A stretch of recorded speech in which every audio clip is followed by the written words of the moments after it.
Yes. तो cyber crime क्या होती है, किस तरह से करते हैं, पहले हम यही समझते हैं।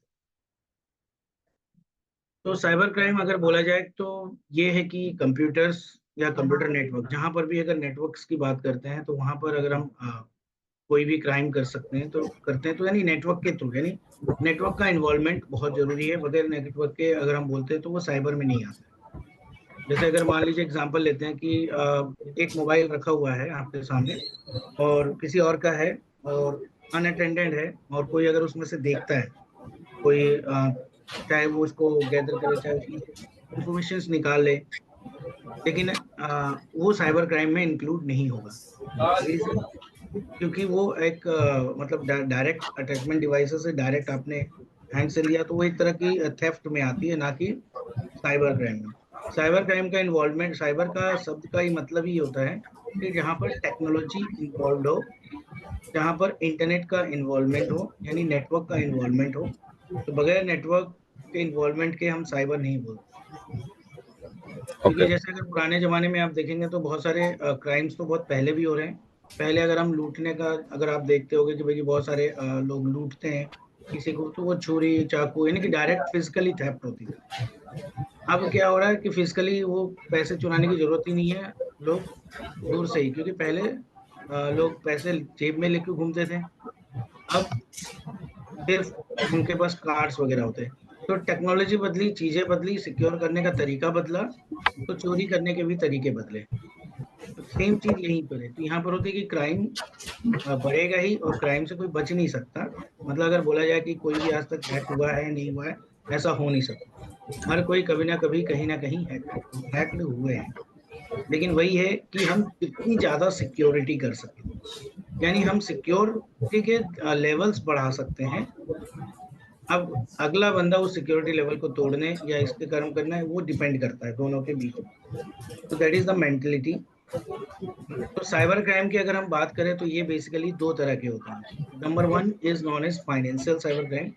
फाइनेंशियल में basically it includes identity theft, online fraud, या जो भी ऐसी घटना जिससे फाइनेंस का रिलेटेड हो, यानी जिसमें पैसे का इन्वॉल्वमेंट हो, वो आपका कहलाता है फाइनेंशियल साइबर। जैसे अगर हम आइडेंटिटी थेफ्ट करते हैं, तो आइडेंटिटी थेफ्ट में क्या क्या आता है, आपके हिसाब से क्या क्या आना चाहिए? Signatures and thumb yes. Impressions. Okay. और नहीं, बेसिकली अगर बोला जाए तो ये तो थोड़ा एडवांस चीजें हो गई। बट अगर मैं बेसिक्स चीजों की बात करूँ तो पैन कार्ड, आधार कार्ड, जो कि नॉर्मली सभी कोई देते भी है, राइट। ये आइडेंटिटी थेफ्ट होती है। तो अगर मान लीजिए जैसे लोग बोलते हैं कि भाई कि मेरा पैन कार्ड ले लिया या आधार कार्ड ले लिया, तो उससे कर क्या ले, हम्म। तो आप कोई आइडिया दे सकते हैं कि मतलब कि अगर किसी को सिर्फ मैंने पैन कार्ड, आधार कार्ड या बैंक अकाउंट की इन्फॉर्मेशन ही दे दी खाली, तो उससे वो क्या कर सकता है?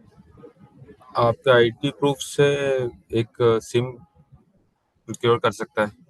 सिम सिक्योर कर सकता है, गुड। उससे उससे कोई क्राइम करेगा तो वो आपके नाम पे रजिस्टर हुआ होगा, तो उसमें प्रॉब्लम हो सकती है। ठीक है, एक तो ये हो गया कि भाई सिम की आजकल जैसे चल रही है। ठीक है, उसके अलावा और कुछ?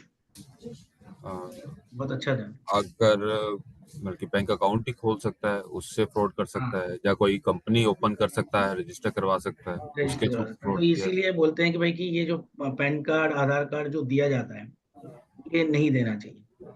तो अगर पैन कार्ड, आधार कार्ड नहीं देंगे तो हमारा लोन वगैरह जो करते हैं या क्रेडिट कार्ड्स लेते हैं, तो उनको भी तो दिया जाता है।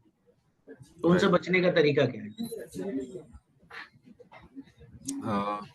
मोस्ट प्रॉब्ली जो जनरल हम यूज करते हैं कि उसके ऊपर मेंशन कर देते हैं जब भी कोई ऐसा आईडी प्रूफ की फोटोकॉपी दी जाती है, कि ये हम्म। फोटोकॉपी किस पर्पस के लिए है, ठीक है। जिससे कि वो उस पर्टिकुलर पर्पस के अलावा किसी और पर्पस के लिए यूज ना हो सके। यूज ना हो सके, पहला तो यही है, वेरी गुड। हाँ, यही है। दूसरा है, एक और बचने का तरीका है आजकल जो है, आधार कार्ड के बेस पे अगर हम बात करते हैं, तो देयर इज अ कॉल्ड है मास्क्ड आधार कार्ड, हम्म। जिसमें लास्ट के 4 डिजिट्स होते हैं, बाकी तो हिडन होते हैं।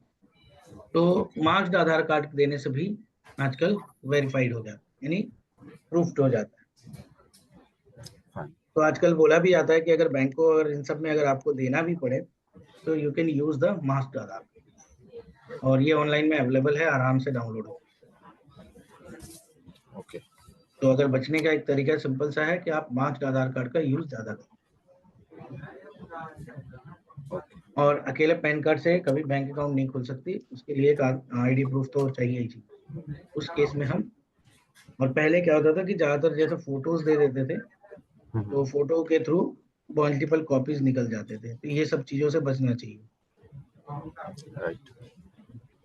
तो यहाँ पर यही है कि अगर फाइनेंस से रिलेटेड अगर आपका है तो that is called as financial cyber crime, और ये ज्यादातर पैसों की चोरी के लिए होता है, चाहे इसमें आइडेंटिटी थेफ्ट है, ऑनलाइन में डिफरेंट तरह के फ्रॉड्स होते हैं वो है, जिसमें से एक सबसे फेमस फ्रॉड है फिशिंग, यानी जाल बिछाओ और बंदों को अपने इसमें फंसाओ जो भी।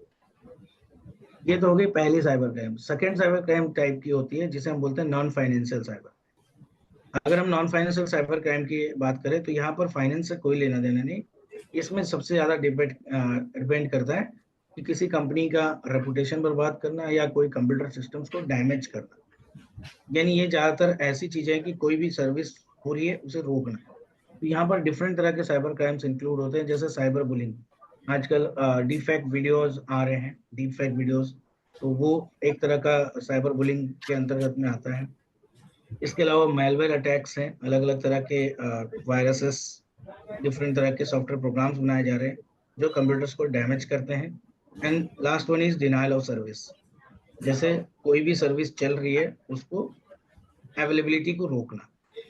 राइट। जैसे कि सबसे ज्यादा जो होता है आईआरसीटीसी पे, जब हम तत्काल टाइम में बुक करते हैं तो एजेंट्स के अलावा बाकी सबके तो गोल ही घूमते हैं, तो यानी कि डिनायल ऑफ सर्विस है वो हमारे लिए।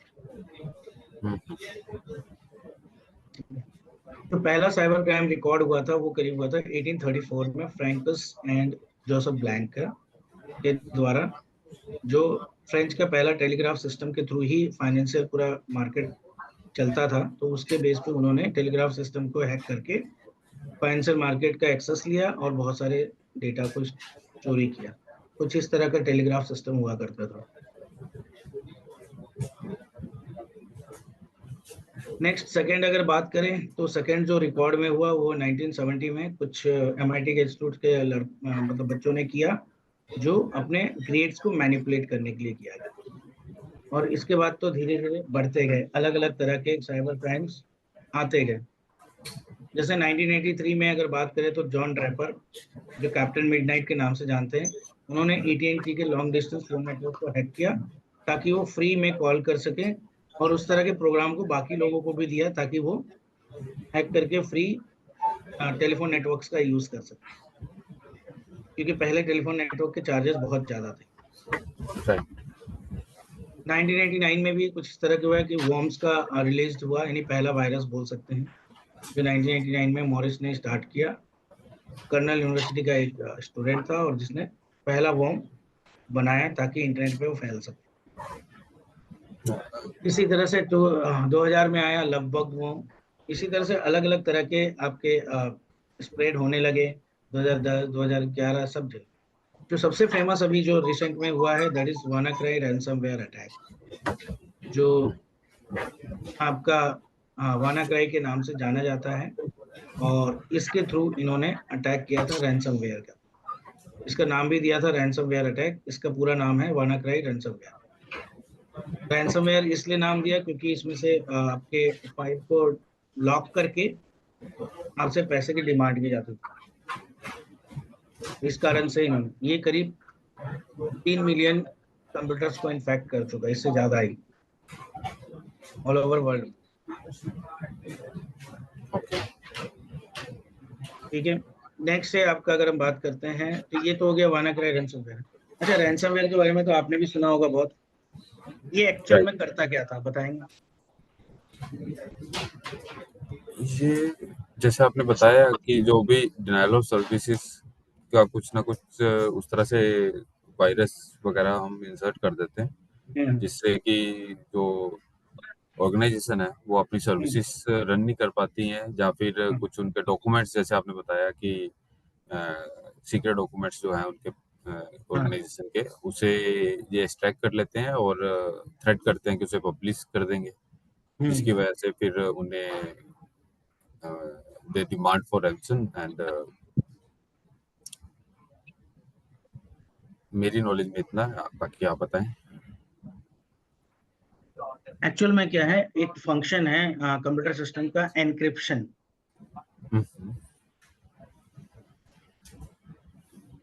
हेलो। हाँ जी सुन रहा हूँ। हाँ, मैं ये बोल रहा हूँ कि एक फंक्शन है जिसे हम कहते हैं एनक्रिप्शन। क्या बोलते हैं, एनक्रिप्शन। यस। तो हम फाइलों को एनक्रिप्ट करते हैं, और ये एनक्रिप्शन एक ऐसा बहुत बड़ा फंक्शन है जिसमें है कि आप अगर किसी फाइल को एनक्रिप्ट करते हैं तो वो कोई और किसी भी सूरत में नहीं खोल सकता, कोई और यूजर भी, और यहाँ तक कि एडमिनिस्ट्रेटर तक नहीं खोल पाता। तो राइट। उन्होंने इसी को यूज किया। ये एक्चुअल में बनाया गया था सिक्योरिटी के लिए, बट इसको यूज इसलिए किया गया ताकि आपका इस तरीके से क्या कर सकते थे वो।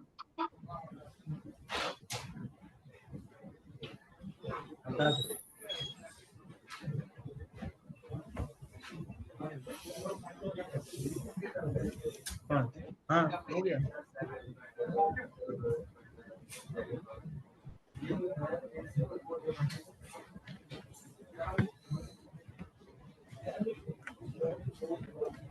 एक सेकंड दीजिएगा।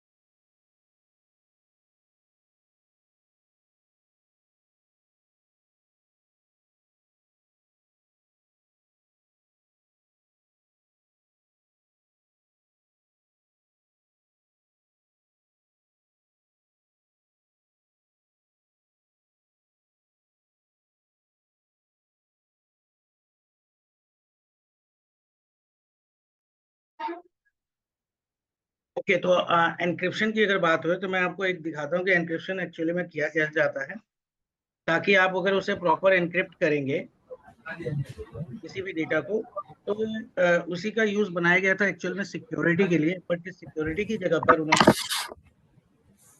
सिक्योर करने की जगह इसको ही यूज किया एज ए हथियार, क्योंकि उसको पता था कि अगर मैं एनक्रिप्ट करूंगा तो कोई और डिक्रिप्ट नहीं कर सकता, क्योंकि ये बहुत ज्यादा हार्ड पॉलिसी है जैसे हम बता।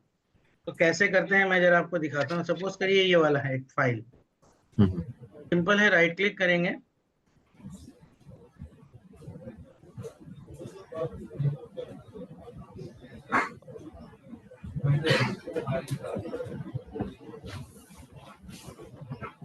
राइट क्लिक करके आप जाएंगे प्रॉपर्टीज, प्रॉपर्टीज में जाइएगा, आपका यहाँ पे आएगा एडवांस्ड।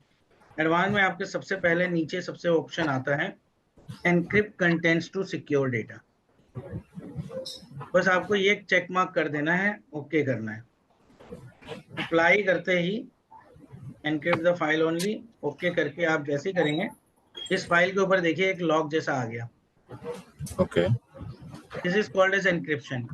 अब अगर मान लीजिए मैंने जो इस यूजर से किया है, मैंने यूजर का यूज किया प्रशांत नाम का, तो अगर मैंने किया है तो इसे डिक्रिप्ट भी मैं ही कर पाऊंगा, कोई दूसरा यूजर किसी भी सूरत पर डिक्रिप्ट नहीं कर, ओके। चाहे वो एडमिन ही क्यों ना हो।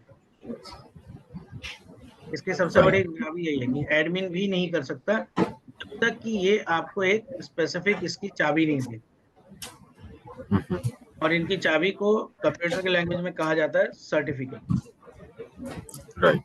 ये अपना एक सर्टिफिकेट बनाएगा और उस सर्टिफिकेट को प्रोवाइड करेगा कि इस फाइल को आप देख सकते हो, और वो सर्टिफिकेट फाइल स्पेसिफिक भी बनता है, कंप्यूटर स्पेसिफिक भी बनता है।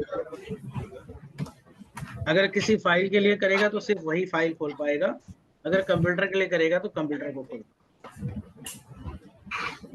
ये होता फाइन। है जनरली।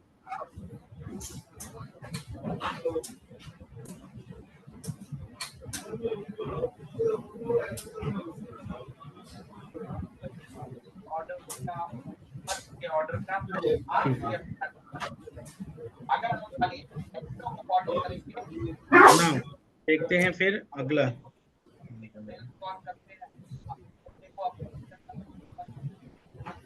तो इनके बाद बहुत सारे रैंसमवेयर के डिफरेंट वैरायटीज या बोल सकते हैं अलग अलग वेरिएंट्स निकले हैं। और फिर अलग अलग वेरिएंट्स अलग अलग टाइप पे जगहों पर, मतलब अलग अलग जगह पर इन्होंने स्टार्ट किया ताकि वायरस डिफरेंट तरह के इन्फेक्ट करे।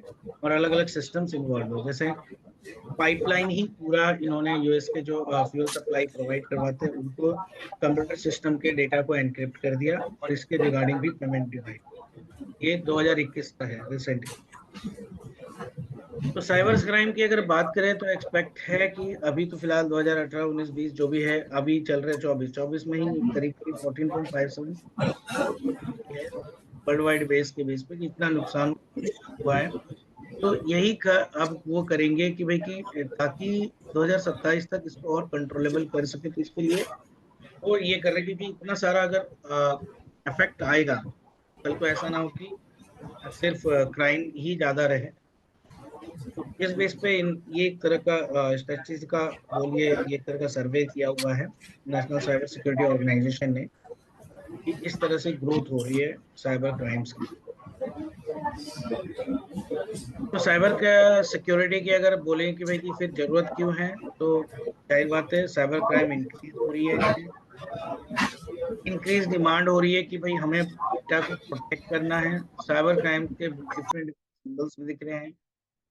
साइबर आर्मीज बहुत सारे प्रेजेंट्स हैं जो इस तरह की एक्टिविटीज को कर रहे हैं। And there are different types of financial frauds. तो इसीलिए साइबर सिक्योरिटी है protection of internet connected systems बोलते हैं, चाहे वो उसका हार्डवेयर हो, सॉफ्टवेयर हो, डेटा हो। तो साइबर जो रिलेटेड है that is related to technology, जिसमें सिस्टम, नेटवर्क, प्रोग्राम्स ये सब आते हैं। और सिक्योरिटी का मतलब होता है इनकी सिक्योरिटी। तो बेसिकली तीन तरह की अगर हम बात करते हैं, इसके सब ब्रांच निकलते हैं जो इसकी सिक्योरिटी देखते हैं। वो है आपका अलग अलग तरह का। सपोज करें कि अगर हम बात करते हैं डेटा की, सबसे इंपॉर्टेंट पार्ट होता है डेटा की सिक्योरिटी।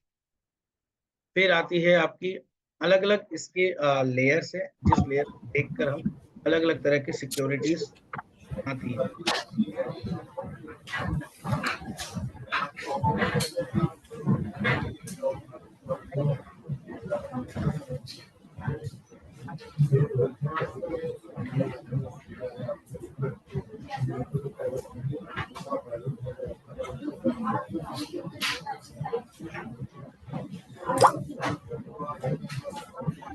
तो ये है आपके डिफरेंट लेयर्स ऑफ सिक्योरिटी, यानी अलग अलग तरह के लेयर पे अटैक होती है। तो सबसे इंपॉर्टेंट पार्ट यानी सबसे मिडिल पार्ट हमारा जो होता है दैट इज द डेटा, यानी जिसकी सिक्योरिटी हम सबसे ज्यादा रखते हैं वो है डेटा। कोई भी अगर चाहेगा तो वो हमारे डेटा को रिकॉर्ड करने के लिए चाहता है, डेटा लेने के इच्छुक होता है, डेटा चाहिए उसे। और इसी डेटा को सिक्योर करने के लिए हम कोई भी डेटा जो क्रिएट होती है वो क्रिएट होती है एप्लीकेशन के द्वारा। तो हमारा जो सेकेंड लेवल बोल सकते हैं आता है, वो आता है एप्लीकेशन सिक्योरिटी। यानी डेटा की सिक्योरिटी तो होगी, डेटा सिक्योरिटी के बाद जो आती है हमारी एप्लीकेशंस की सिक्योरिटी आती है। एप्लीकेशन सिक्योर होने के बाद हम थर्ड लेवल पे पहुंचते हैं जिसे हम कहते हैं एंड पॉइंट की सिक्योरिटी। एंड पॉइंट की बहुत सारे अलग अलग तरह के डिवाइसेस होते हैं, चाहे वो राउटर्स हो, स्विचेस हो, सर्वर्स हो, प्रिंटर्स, स्कैनर्स, जो भी हैं ये सब एंड पॉइंट सिक्योरिटी के अंतर्गत में स्ट्रेटेजी।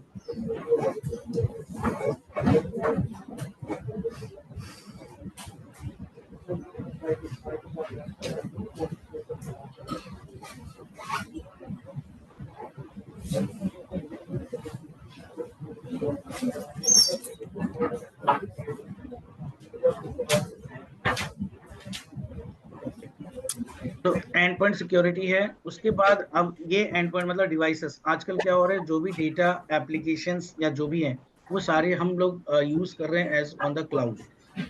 जैसे कि चाहे वो अजूरे क्लाउड हो, चाहे वो आपका AWS का क्लाउड हो, चाहे आपका गूगल का क्लाउड हो, हर जगह पे हम अपने अपने डेटास को डिफरेंट पैरामीटर पे स्टोर कर रहे हैं। तो वह अगले लेवल की आ जाती है, that is called as cloud security. Cloud security के बाद आती है आपकी पेरीमीटर की सिक्योरिटी। पेरीमीटर लेवल होता है जहां पर आपका आउटर मतलब बोल सकते हो कि बाहर की दुनिया यानी इंटरनेट और आपका खुद का नेटवर्क, जहां पर आपके बीच में एक पेरीमीटर बनता है या एक तरह का मतलब जो दोनों को सेपरेट करता है। तो वहां पर भी हम क्या करना है, एक सिक्योरिटी लगाते हैं जहां हम सिक्योर के लिए फायरवॉल्स वगैरह का यूज करते हैं, आईडीएस आईपीएस का यूज करते हैं। Next level is your network security, ताकि बाहर से कोई हमारे इसमें अटैक ना कर सके। वो नेटवर्क सिक्योरिटी भी देखते हैं, जिसमें आपके राउटर्स स्विचेस इन सब की सिक्योरिटी, और इसको अलग अलग तरह से सिक्योर करने के लिए पैरामीटर्स या चीजों का इस्तेमाल किया जाता है। And last not the list, जिसे हम कहते हैं physical physical security is the important part, क्योंकि किसी भी ऑर्गेनाइजेशन में ये रहता है कि जो सर्वर रूम्स होते हैं या जिसे हम नेटवर्क रूम कहते हैं, वो हमेशा की तरह पूरी तरह सुरक्षित होना चाहिए। तो वो जो पूरी तरह सुरक्षित होती है, दैट इज फिजिकल सिक्योरिटी। तो ये डिफरेंट तरह के लेयर्स ऑफ अटैक है, जहां जहां अलग अलग लेयर पे अटैक होते हैं। तो फिजिकल सिक्योरिटी अगर ना कर पाए तो सीधे जाते हैं, स्टार्ट करते हैं नेटवर्क सिक्योरिटी। फिर फायरवॉल्स वगैरह को पता करते हैं कि भाई कि फायरवॉल है या नहीं है, या किस तरह से वो काम करता है। उसके बाद उसके क्लाउड्स की सिक्योरिटी की जाती है।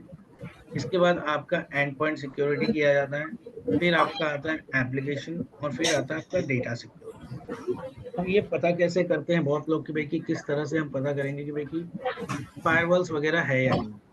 तो मैं एक सिंपल सा अभी छोटे रूप में दिखाता हूँ आपको। आप खाली सीएमडी करिए, कमांड प्रॉम्प्ट, और किसी भी नेटवर्क को ट्रेस रूट करिए, जिसे हम कहते हैं ट्रेसआरटी कमांड के थ्रू। सपोज करते हैं हम www.facebook को करते हैं, ठीक है। यानी facebook.com कहाँ तक मेरा पूरी रूट ट्रेस करे, कि फेसबुक तक पहुंचने के लिए कितने इन बिटवीन जो है रूट मेरा डिफाइन होता है। अलग अलग राउटर्स लगे हुए हैं, या नंबर ऑफ हॉप्स के थ्रू काउंट होता है। तो यहाँ पर देखिए आपका सिंपल सारे नेटवर्क की मेरे को पता चल रहा है कि कौन सा नेटवर्क नेटवर्क के थ्रू ये जा रहा है। अब एक और काम करते हैं, हम स्टार्ट करते हैं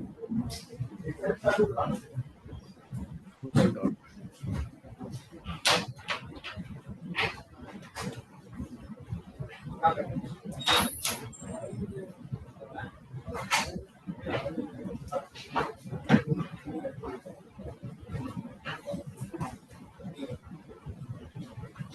ये तो इंडिया का ही पकड़ रहा है, तो कोई सिक्योरिटी तो है नहीं, मैं खोल लेता हूँ।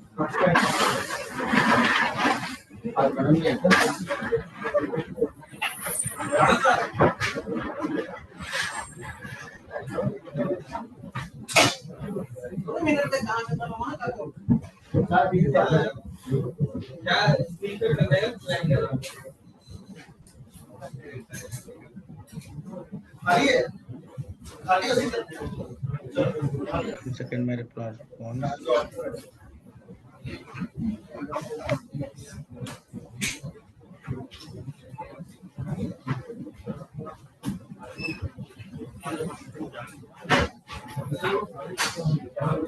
क्या बात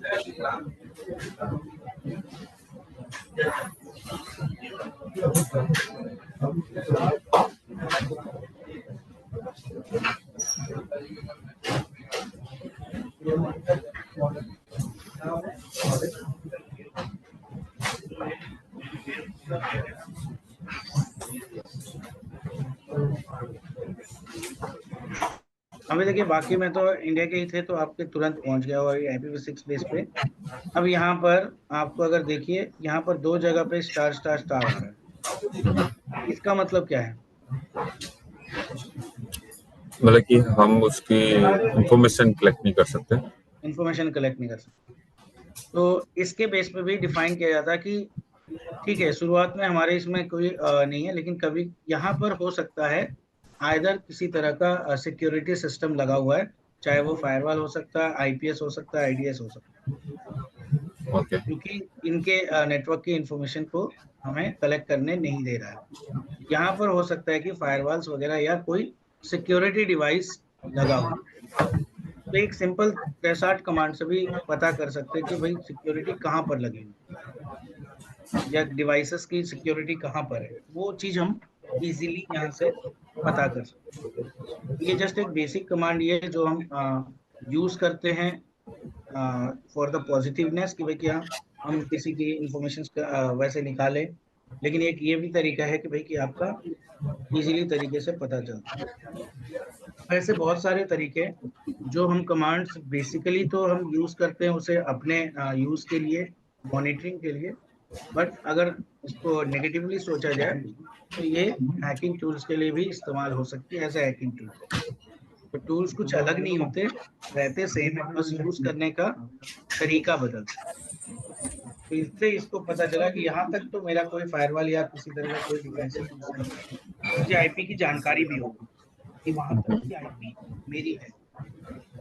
ठीक है। शायद लेकिन है यहाँ क्वेश्चन। पर हो सकता, हाँ जी। हाँ जी, मेरा एक क्वेश्चन था हाँ बताइए। कि जैसे अभी अगर मैं ये लास्ट आपका ट्रेस रूट चेक करूँ तो इसमें क्या हाँ, है कि ये सबसे पहले तो आपका 192 जो है आपका लोकल ये होस्ट मेरा होगा। अपना ये पीसी की है, पीसी का उसके बाद नेटवर्क जो ब्रॉड हाँ गेटवे जी, होगा। उसके बाद 122 एयरटेल ब्रॉडबैंड आ गए, यानी कि जहाँ आपके हाँ पास सर्विस प्रोवाइडर के राउटर्स वगैरह आ गए हाँ, सारे। नहीं ये हमारी आईपी है पब्लिक। हाँ, पब्लिक आईपी आ गई है ना, उसके बाद यानी कि सर्विस प्रोवाइडर एंड पे चीजें हो गई। हाँ, ये सर्विस प्रोवाइडर की आईपी होगी, हाँ, थर्ड वाला। उनके सेकंड के बाद से सर्विस प्रोवाइडर के हाँ, डिवाइसेस सर्विस प्रोवाइडर के स्टार्ट उसमें हो। चला गया। तो ये जनरली हमारे सर्विस प्रोवाइडर पैरामीटर्स को क्यों नहीं सिक्योर करते अपने, उसकी कोई खास वजह रहती है? नहीं, उनका कोई रोल नहीं है ना, उनको ओके। सिक्योर करने की जरूरत ही नहीं है, क्योंकि वो अगर सिक्योरिटी लगाएंगे हम्म। तो फिर क्योंकि देखिए हम क्या कर सकते हैं। कहा जाता है कि भाई सिक्योरिटी जो लगाई जाती है, या सिंपल एग्जांपल लेते हैं, अगर ताला लगाना है तो हम अपने घर पे ताला लगा सकते हैं, पड़ोसी के घर पे ताला नहीं लगा सकते। हम्म। तो वो तो प्रोवाइडर है, वो क्यों सिक्योर करेंगे, उनको सिक्योरिटी से कोई लेना देना नहीं। तो वो ओके। बोल रहे हैं अगर आपको लगाना है तो आप मेरे जो राउटर लगा हुआ है या मेरा जो डिवाइस लगा कर दिए हैं, आप उस डिवाइस के बाद अपना सिक्योरिटी लगाइए, ताकि आपके घर में कोई ना घुस सके। ओके। यानी ताला लगाना है तो अपने घर में लगाना है, हम्म। हम दूसरे के घर में नहीं लगा सकते। इसलिए ये फर्क आता ओके। है। हाँ हेलो। हाँ जी, हाँ जी, मैं सुन रहा हूँ, ठीक है।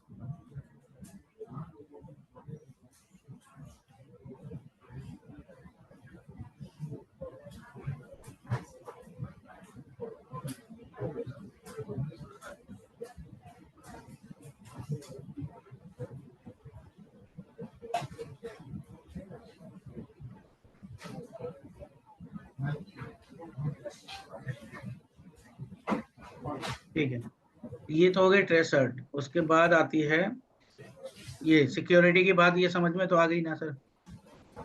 हाँ जी, मैं जो आपने ग्राफ शो कर रहे हैं इसमें हाँ इसमें ये जानना चाह रहा था कि ये सभी सिक्योरिटी लेयर्स पे इंडिविजुअल लेवल पे काम होता है या फिर कोई फ्रेमवर्क है कि जिसके थ्रू इन सभी पे हमें काम करेंगे तभी हम अपने डाटा को सिक्योर कह सकते हैं, या बल्कि हाँ, हम पहले ये हर फिजिकल लेयर लेवल पे। कवर करते हैं या फिर नेटवर्क करते हैं, या बल्कि रैंडमली हम कोई भी कवर करते हैं सिर्फ वो। आप मेरा क्वेश्चन समझ पा रहे हैं कि हाँ मैं मान समझ गया। लीजिए मैंने एप्लीकेशन सिक्योरिटी के कोई डिवाइस लगा दिया एंड देन पैरामीटर सिक्योरिटी का, हाँ और सिर्फ उसमें वही दो चीजें सिक्योर कर रहा हूँ, या फिर कोई स्टैंडर्ड है कि मेरे को ये सभी चीजों को ही सिक्योर करूंगा, अदरवाइज बल्कि कोई आई मीन टू से कि कोई स्टेप्स है कि आप पहले फिजिकल सिक्योरिटी जब तक नहीं करेंगे तब तक नेटवर्क सिक्योरिटी नहीं होगी, नेटवर्क सिक्योरिटी नहीं करेंगे जब पैरामीटर सिक्योरिटी नहीं होगी, या वाइस वर्सा, ऐसा कुछ नहीं, तो नहीं? देखिए ये मैं डिपेंड मैं करता रैंडमली है। कोई भी सिक्योरिटी अलाउ कर सकता हूँ? हाँ, वैसे आप कोई भी सिक्योरिटी अलाउ कर सकता है, बट ये डिपेंड करता है कि आपकी डेटा कितना सेंसिटिव है और कहाँ पर इसकी सिक्योरिटी बहुत जरूरी है। जैसे ओके। मैं आपको देता हूँ एग्जांपल कि जैसे लोग अगर मान लीजिए घर में हैं, अगर कहीं लोकल पे जाते हैं, मतलब लोकल मतलब बोल सकते हैं कि आस पड़ोस में अगर जाते हैं, तो ओके। घर में वो ताला नहीं लगाते, वो सिंपल सा एक सेंट्रल लॉक कर दिया या एक सिंपल सा छोटा ताला लगाया चलेगा। तो वो हो गई लेवल की भाई कि ठीक है मैं तो नजदीक में हूँ, मैं तो आ जाऊंगा 5 मिनट में। और कोई चोर अगर चोरी करने भी जाएगा तो उसको भी पता रहेगा कि 5-10 मिनट में तो आ ही जाएंगे, तो वो उतना ट्राई नहीं करेगा। राइट। लेकिन अगर कोई 10 दिन की छुट्टी गया तो उस समय क्या करते हैं हम पीछे के दरवाजे, खिड़की, ताले भी लगाते हैं, तो 2-4 तरह के ताले लगाएंगे। फिर अंदर के अलमीराज भी लॉक, बहुत सारी यानी हर एक सिक्योरिटी का पैरामीटर हम देखेंगे कि भाई कि कल को अगर ऐसा हो तो कोई एक बार में ना कर पाए। तो वहां पर हम क्या कर रहे हैं, अब जो बंदा चोरी करने के लिए सोचेगा वो सोचेगा मैं खिड़की जाऊं, पता चला खिड़की बंद, कोई और जाऊं तो वो बंद। तो एक तरह से ये है कि हम लेवल्स ऑफ सिक्योरिटीज या ये जितने भी लेयर है, अगर हम बात करते हैं ये सारे लेयर पे अगर लगाते हैं तो हम बोलते हैं हम सिक्योरिटी लेवल बढ़ा रहे हैं। लेकिन ओके। अगर सिर्फ एक लेवल पे लगाते हैं तो वो आपके ऊपर है। जैसे मैं एक सिंपल सोचता हूँ, हमारा सबसे इंपॉर्टेंट चीज है, एग्जाम्पल लेते हैं एक पैन कार्ड या एक आधार कार्ड। तो पैन कार्ड आधार कार्ड मैंने एक फोल्डर पे रखा हुआ। अब सबसे पहली सिक्योरिटी क्या होगी कि उस डेटा को कैसे सिक्योर। तो एग्जांपल लेते हैं कि मान लीजिए एक एक्सेल फाइल को, तो हम एक्सेल फाइल को कैसे सिक्योर कर सकते हैं, there is a option called protect sheet. तो हम वो एक्सेल फाइल को लॉक कर दिए या हम पीडीएफ फाइल को लॉक कर दिए, यानी जो भी हमने फाइल रखा उसको हम लॉक कर सकते हैं। ठीक है, अब वो लॉक हो गया किस लिए कि भाई जब तक पासवर्ड नहीं डालेगा उसका वो खुलेगा नहीं, यानी उसके अंदर में क्या है वो दिखेगा नहीं। अब उसमें सेकेंड लेवल सिक्योरिटी क्या कर सकते हैं, ठीक है, अगर मान लीजिए किसी को पासवर्ड पता चल गया तो खोल ही लेगा। तो सेकंड क्या कर सकते हैं, हम कर सकते हैं एनक्रिप्शन, जो अभी मैंने आपको दिखाया कि जैसे अगर मैंने एनक्रिप्ट कर दिया तो अगर कोई कॉपी करके ले भी जाएगा तो खोल नहीं पाएगा। और अगर उसके पास मेरे यूजर का, अब मैंने क्या किया उसके लिए अपने यूजर का पासवर्ड भी लगा दिया ताकि अगर वो खोले भी डिवाइस को तो वो अपने यूजर से खोले। तो अगर वो अपने यूजर से खोल कर देखने की कोशिश करेगा तो एनक्रिप्शन की वजह से वो भी नहीं दिखेगा, तो एक लेवल और बढ़ गई। अब वो चीजें कहाँ रखी है, मेरे लैपटॉप पे, तो मैंने लैपटॉप के लिए अपना जो यूजर बनाया, यूजर का भी एक पासवर्ड रखा ताकि अगर कोई लॉगिन ही नहीं कर पाएगा तो उस डेटा तक पहुंचेगा कैसे। ये भी एक तरह का सिक्योरिटी हो गई। इसके बाद अगर हम कर सकते हैं, चलो ठीक है मेरा डिवाइस का है तो ये हो गया। अब डिवाइस को सिक्योर करने के लिए और क्या तरीका है कि मैंने एक तरह का सॉफ्टवेयर इस्तेमाल किया या कुछ एप्लीकेशन इस्तेमाल किया तो मेरे डिवाइस को सिक्योर कर दे। जैसे आपके मोबाइल में ऐप लॉक आते हैं, या मैंने कोई ग्रुप पॉलिसी लगा दी या एप्लीकेशन लॉक की पॉलिसी लगा दी ताकि वो एक लेवल और बढ़ गया ताकि वो और सिक्योर हो जाए। फिर कोई मेरे डिवाइस में अगर मेरे इंटरनेट चल रहा है तो इंटरनेट से कोई एक्सेस ना करे, इसके लिए मैंने क्या किया, अपना जो इंटरनेट जो यूज करता हूँ उस पर एक पासवर्ड लगा दिया ताकि मेरे इंटरनेट से कोई ज्वाइन ना कर सके।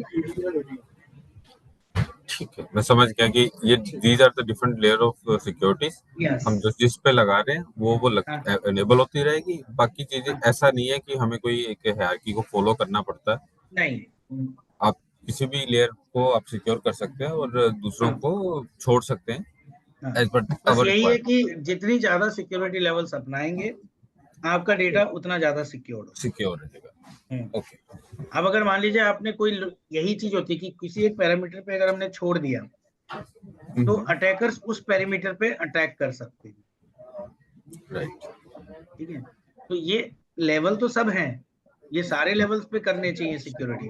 अब जो जिस लेवल तक की सेंसिटिव डेटा होती है उसके हिसाब से उसकी लेवल की या इंफॉर्मेशन की बढ़ाई जाती है। जैसे अगर आप नॉर्मली भी देखेंगे तो बहुत सारे ऐसे सेंसिटिव एरियाज होते हैं जहां पर आम आदमी का जाना मना है, तो वो हो गई फिजिकल की,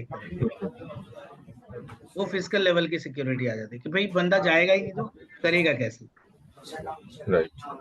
ठीक है, तो इस तरह से अब देखो फिजिकल पे चला भी जाता है अगर कोई चोरी छुपे तो फिर उसको नेटवर्क वहां का सर्वर वगैरह एक्सेस चाहिए होती है।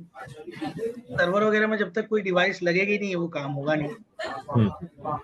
तो फिर वहां पे आगे नेटवर्क की बात, तो अब वो ये है एक लेवल लेवल बनती है, जितनी ज्यादा लेवल होगी उतना ज्यादा तोड़ना भी मुश्किल होगा। यही होती है सिक्योरिटी। ओके।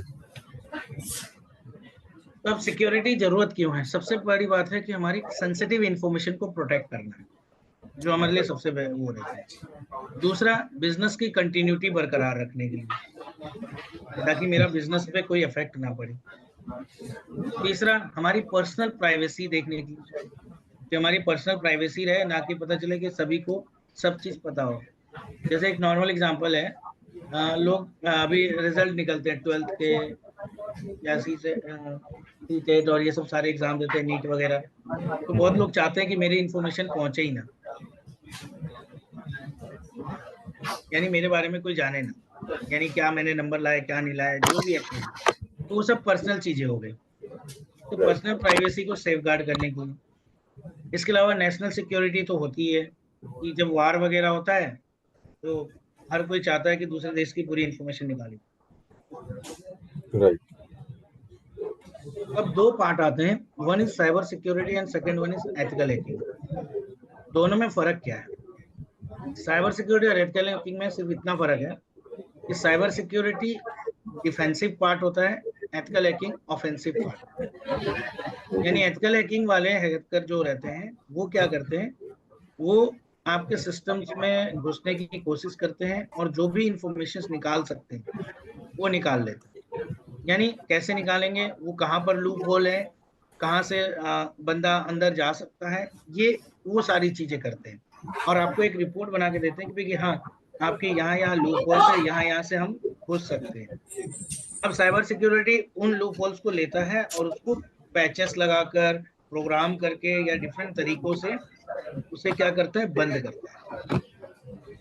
ओके। और फिर बंद करने के बाद अगेन बोलता है एथिकल हैकर को कि भाई कि तुम अटैक करो। एथिकल हैकर अगेन अटैक करते हैं, फिर निकालते हैं कुछ। तो इस तरह से क्या होता है, जो साइबर सिक्योरिटी और एथिकल हैकिंग मिलकर अगर बोला जाए तो वो दोनों किसी भी नेटवर्क को बहुत ज्यादा सिक्योर कर सकते हैं। बस एथिकल हैकर क्या करते हैं, कोशिश करते हैं कि मैं उसको किसी तरह से वहां से इंफॉर्मेशन निकाल, तो दैट इज ऑफेंसिव मोड पे चलते हैं, और जबकि साइबर सिक्योरिटी वाले डिफेंसिव मोड। फाइन।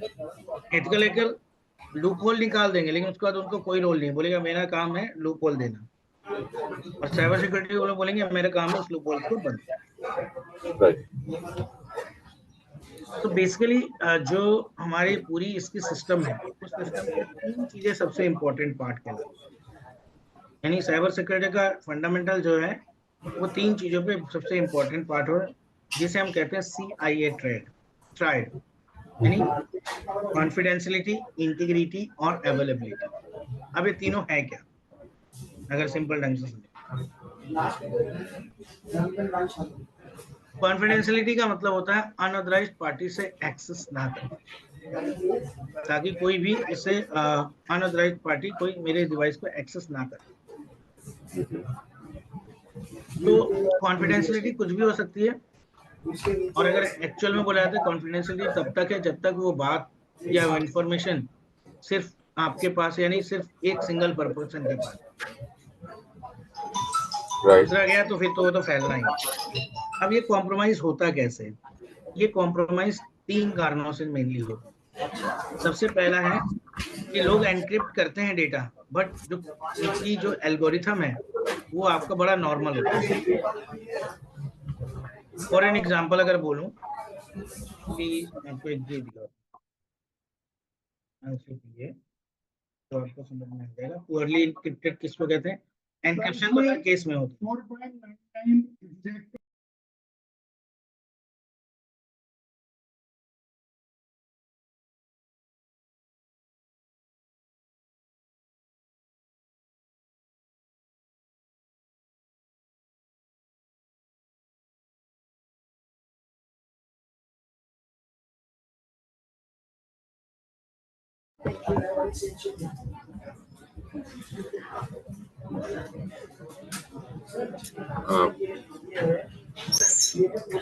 प्रशांत आप म्यूट हो गए। एक मिनट,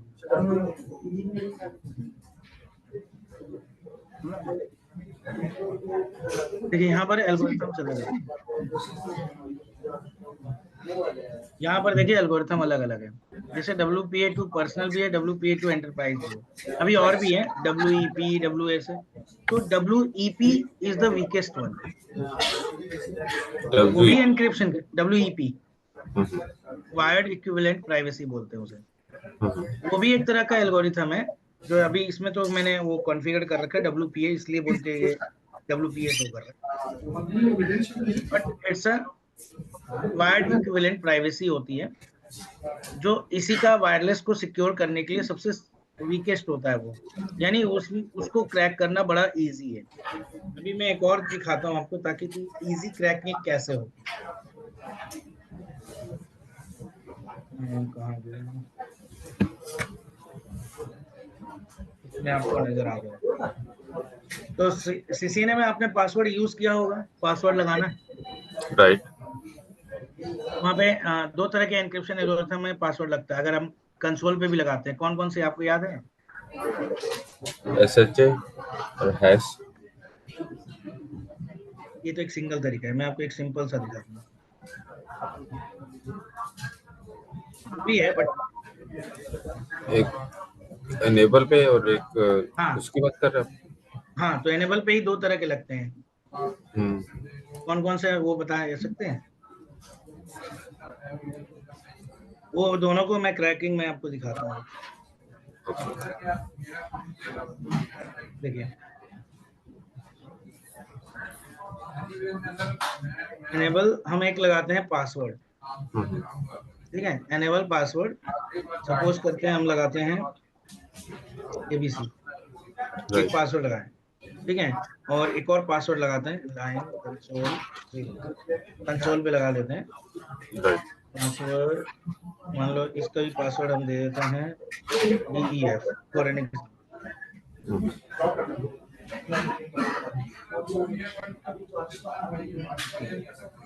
अब यहाँ पर सबसे बड़ी दिक्कत है कि अगर हम शो रन करेंगे,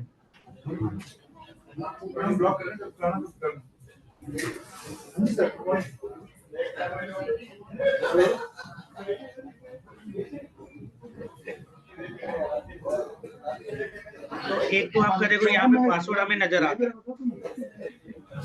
अब नजर आ रहा है यहाँ पे भी, और आपको पासवर्ड नजर आ रहा है यहाँ पे, राइट। ठीक है।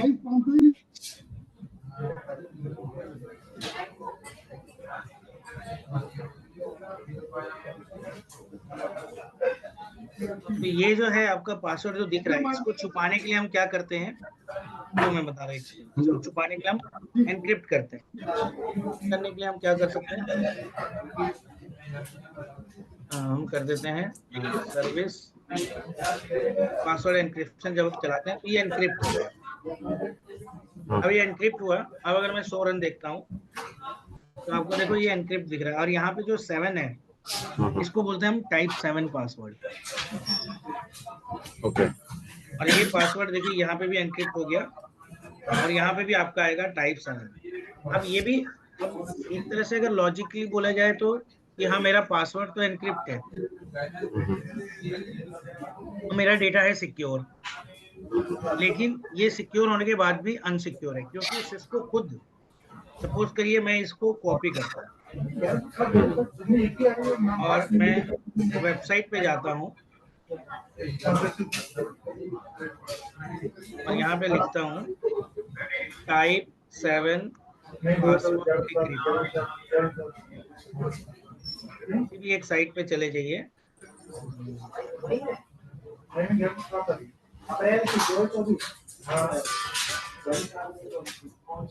firewall.ch की साइट है अच्छी, और यहाँ पर मैंने ये एनक्रिप्ट वाली डाल दी, इसे सबमिट किया, और देखिए इसका पासवर्ड क्या आ गया। राइट। तो कोई अगर इस तरह का अगर चाहेगा कि एक पासवर्ड कॉपी करके, यानी ये एनक्रिप्ट में है लेकिन मैं कॉपी करके इसे अगर मैं यहाँ पे डाल देता हूँ वेबसाइट पे, तो मुझे वो शो कर देगा पासवर्ड। देखिए ये एबीसी था, एबीसी शो कर देगा। ये तो बोलते साथ हैं हाँ जी, आप कंटिन्यू। हाँ, तो ये जो है, इसको हम कहते हैं पुअरली एनक्रिप्टेड डेटा, जो मैंने आपको ये पहला दिखाया। इसको क्या कहते हैं, क्रैकिंग पुअरली एनक्रिप्टेड डेटा, यानी डेटा को एनक्रिप्ट पुअरली किया है एनक्रिप्ट, बट सही ढंग से नहीं किया है, इसकी वजह से कॉन्फिडेंशियलिटी मेरी बरकरार हो सकती है। अब मैंने इसको दूसरा एल्गोरिथम इस्तेमाल करते हैं, सपोज। तो दूसरा एल्गोरिथम में क्या है कि मैं लेता हूँ इसी को एनेबल को मैं सीक्रेट वाला कर देता हूँ, आपने किया होगा। हाँ जी। तो कॉन्टी एनेबल सीक्रेट, ठीक है, और मैं रख देता हूँ CCNA। शो भी नहीं करेगा हाँ नहीं, शो तो करेगा, वो। ये शो कर रहा है पासवर्ड, लेकिन देखिए पासवर्ड का एन्क्रिप्शन का एल्गोरिथम कितना स्ट्रॉन्ग है, और इसकी जो नंबर आ रही है दैट इज 5, इसका मतलब ये MD5 से हुआ है, मैसेज डाइजेस्ट वर्जन 5 का एन्क्रिप्शन एल्गोरिथम इस्तेमाल किया, और ये वाला क्रैक नहीं होगा क्योंकि पासवर्ड वही है। राइट। ठीक है, तो अगर ये वाला क्रैक हो जाएगा बट ये वाला क्रैक नहीं होगा, तो ये फर्क आता है, बाकी तो मैंने छोटा ही दिया है, कोई बहुत बड़ा नहीं दिया है। तो ये लेकिन आपको एनक्रिप्ट बहुत ज्यादा कर देगा। ये होता है आपका कि एन्क्रिप्शन एल्गोरिथम कौन सा इस्तेमाल किए हैं उसके ऊपर भी आपका पूरा डिपेंड करता है। तो सबसे पहला तरीका है पुअरली इनक्रिप्टेड डेटा, जिसकी वजह से कॉन्फिडेंशियलिटी कॉम्प्रोमाइज होती है। दूसरे तरीके का अटैक है man in the middle attack. Man in the middle attack का मतलब होता है दो बंदे आपस में डेटा पास कर रहे हैं, मान लीजिए एक कंप्यूटर से दूसरे कंप्यूटर में आपका डेटा फ्लो हो रहा है, राइट। अब कोई बीच में बंदा बैठकर इस डेटा को चोरी, गॉट इट। ठीक है, तो उसे हम कहते हैं man in the middle attack, उसे हम कहते हैं man in the middle attack. और लास्ट है कि भाई कि disclosing sensitive data, sensitive data को अगर आप डिस्क्लोज कर रहे हो तो वो तो है ही डिस्क्लोजर।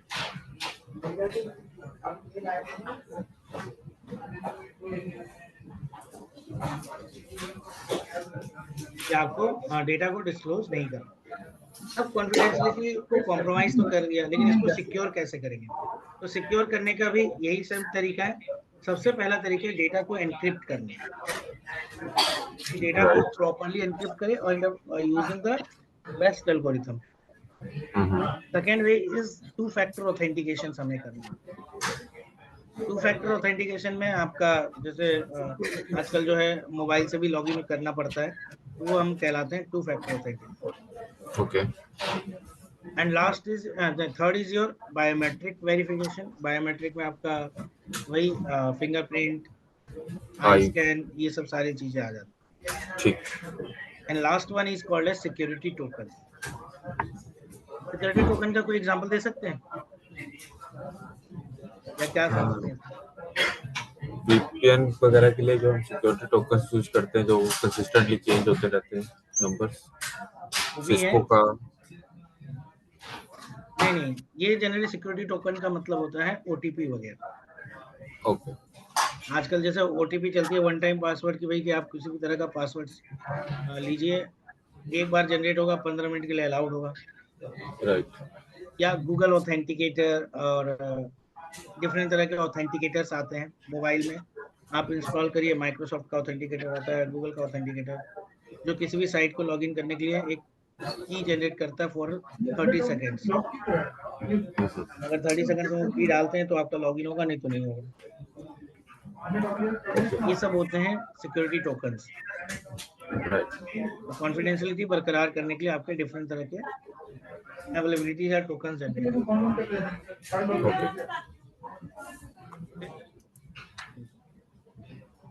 नेक्स्ट आता है इंटीग्रिटी। तो एक 5 मिनट का थोड़ा ब्रेक लेते हैं, बायो ब्रेक मेरा। ओके। ठीक है, उसके बाद करते हैं। ठीक है।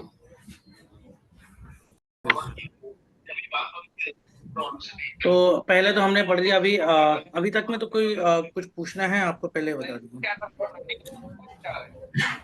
नहीं प्रशांत, ऑल क्लियर। कुछ छोटे मोटे डाउट्स होंगे तो मैं रिकॉर्डिंग में देखने के बाद आपको कल पूछ लूंगा।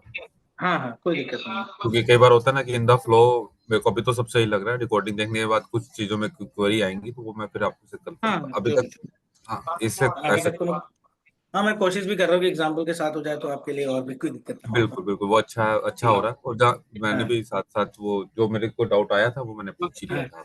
ठीक है, ओके, थैंक यू। ठीक है, फिर आप सेकंड पार्ट हम जो है दैट इज कॉन्फिडेंशियलिटी हो गया। अब नाउ इंटीग्रिटी। तो इंटीग्रिटी क्या करता है? इंटीग्रिटी सिर्फ इतना प्रोटेक्ट करता है कि मेरा जो भी चीजें हो वो मॉडिफिकेशन ना हो या मॉडिफाई ना हो।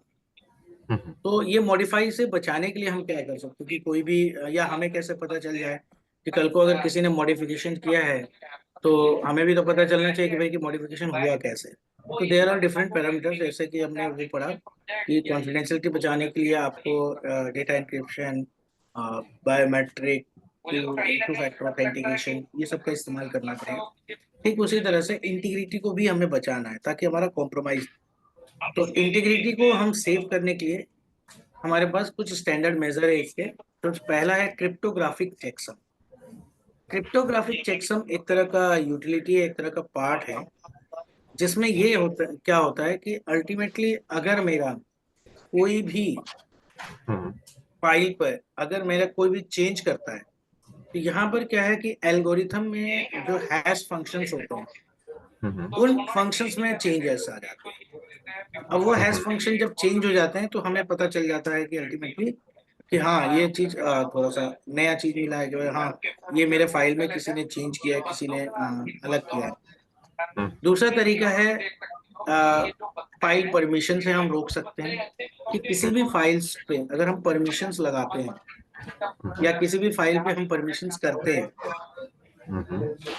ठीक है, तो वो परमिशन क्या हो जाती है, डिप्लॉय हो जाएंगी और हाँ उसी के डिप्लॉय हो अकॉर्डिंग। जाएंगे और तो उसके अकॉर्डिंग कोई एक्सेस ना कर पाएगी। तो राइट। हम जो भी है परमिशन डिनाई वगैरह लगाना चाहते हैं वो डिपेंड करता है user wise permission. Third is okay. Your uninterrupted power supply. आजकल ये है कि बहुत सारे ऐसे डिवाइसेस है जिनको अगर पावर ना मिले तो वो वर्क करना ही बंद कर देते हैं। चाहे एक सिंपल ले लेते हैं कि गेट है, अगर गेट में बायोमेट्रिक लगा रखा है, सब कुछ लगा रखा है, लेकिन अगर पावर ही नहीं है तो गेट लॉक होता ही नहीं है, वो अनलॉक में रहता है। तो इसलिए आपको पावर सप्लाई भी रेगुलर ऐसा रखना है जो अनइंटरप्टेड रहे। And last is the data backup. Data का बैकअप करना बहुत जरूरत है। अब डेटा बैकअप पे एक प्रैक्टिकल है कि अल्टीमेटली हमें कैसे पता चलेगा कि किसी ने फाइल से छेड़खानी की है नहीं की। तो डेटा बैकअप के थ्रू भी हम इजीली देख सकते हैं। तो जैसे अगर मैं आपको दिखाता हूँ, मान लीजिए किसी डेटा की प्रॉपर्टीज है, जैसे अगर ये इस फाइल पे राइट क्लिक करेंगे, प्रॉपर्टीज रहेगा, प्रॉपर्टीज में आपको जाना है एडवांस्ड। एडवांस में आपको यहाँ पर एक ऑप्शन है, यहाँ पर देखिए लिखा है file is ready for archive. Archiving. Right. ठीक है, इसका मतलब होता है कि फाइल का बैकअप करना, बैकअप आप करना चाहते हैं तो कर सकते हैं। तो इसके लिए हम एक प्रैक्टिकली अभी देखते हैं जिससे मुझे पता चल जाएगा कि बैकअप हुआ है नहीं हुआ। तो इसके लिए बैकअप करके देखना पड़ेगा। तो स्टार्ट करते हैं जरा। इस ड्राइव में है जो मेरे पास एक्स्ट्रा ड्राइव, हाँ ये है। ठीक है,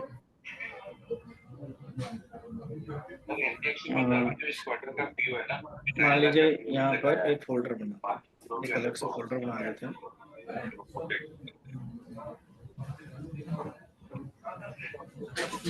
और इसके अंदर में एक फाइल भी बना लेते हैं, कोई भी एक फाइल, एग्जाम्पल देते हैं न्यू टेक्स्ट डॉक्यूमेंट।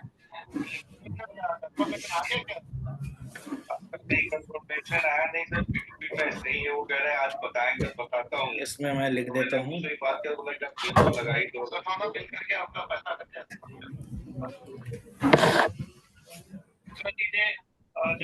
फाइल को सेव भी कर दिया और एक बार प्रॉपर्टीज चेक कर लिया।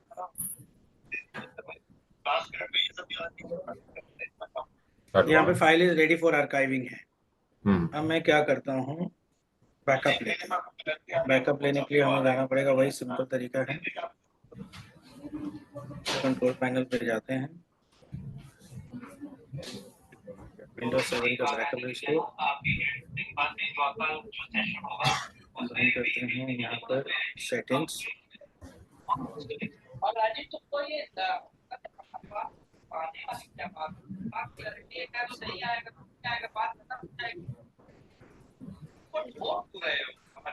इसमें से लेते हैं हम करते हैं नेक्स्ट। ये क्या लेगा, select where you want to save your backup. तो ई में रखते हैं कि सेव बैकअप कहाँ करना है।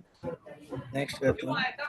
हमें क्या बैकअप करना है, हम चुनते हैं यहाँ से, यहाँ पर हम जाएंगे, हमें जाना है ये रवि प्रसाद नाम का फोल्डर, इसके अंदर फाइल है। राइट। नेक्स्ट करते हैं, ये वाली फाइल में हमें करना है सेव सेटिंग्स एंड, ठीक है। और जब सेव सेटिंग्स कर दिए हम कर देते हैं यहाँ पे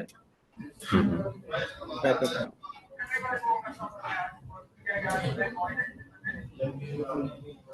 जो ऐड करना था कर दिया आपने?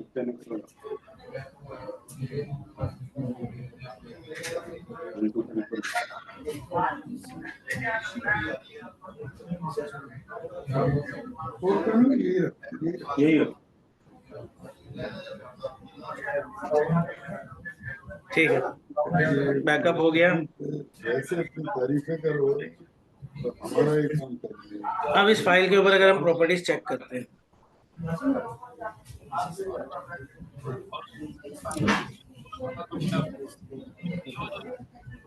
ये बैकअप रेगुलर कर रहा है।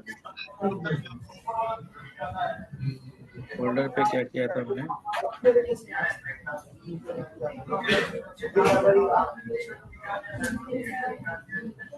हाँ फोल्डर का किया था ना, तो ये फोल्डर पे देखिए, ये folder is ready for archiving कर दिया है, ठीक है।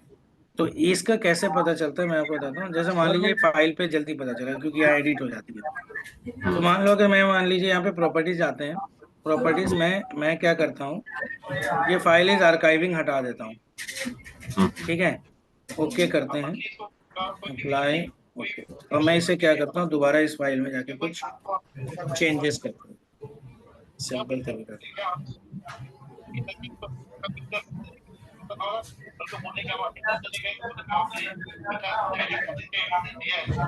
फाइल को किया सेव, से पहले पूछोगे ना, ये सब पूछोगे आप प्रॉपर्टी चेक कर, ये बात पूछोगे बीच में पूछोगे। तो देखिए चेक मार्क अपने आप आ गया। 1 2 3 बोल, इसका मतलब है कि किसी ने फाइल में कुछ ना कुछ चेंजेस किए। हो गया। अगर कुछ भी चेंज होगा तो ये आर्काइविंग वाला मोड अपने आप आ जाएगा। ये अगर मैं हटाता हूँ वापस, देखिए क्लियर, अप्लाई, एक बार चेक कर लेते दोबारा, right click, properties, security advance, ये अभी आर्काइव नहीं है। अब अगर मैं इस फाइल को खोलकर कुछ भी चेंज करता और इसे डिलीट कर देते हैं वापस। हाँ थोड़े से डिलीट कर देते हैं, की बात है। इसी को सेव नहीं डिलीट, बस उस फाइल को सिर्फ वही अगर कर देते हैं वापस, हाँ वापस, हाँ वही डिलीट करके वापस यही था। और फिर वापस उसे अगर डिलीट करते हैं तो उसे चेंज मानेगा वो। देख लीजिए, ये देखिए,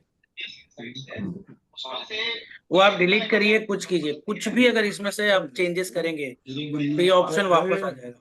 इसका एक सिंपल तरीका है देखने का, ये बैकअप के बेस पे बोला जाता है इसको। एक वाले का उन्होंने मांगा है, तो ये चेंजेस, ये हैश फॉर्मेट नहीं है, ये क्रिप्टोग्राफिक वाला नहीं है, ये डेटा बैकअप के बेस पे।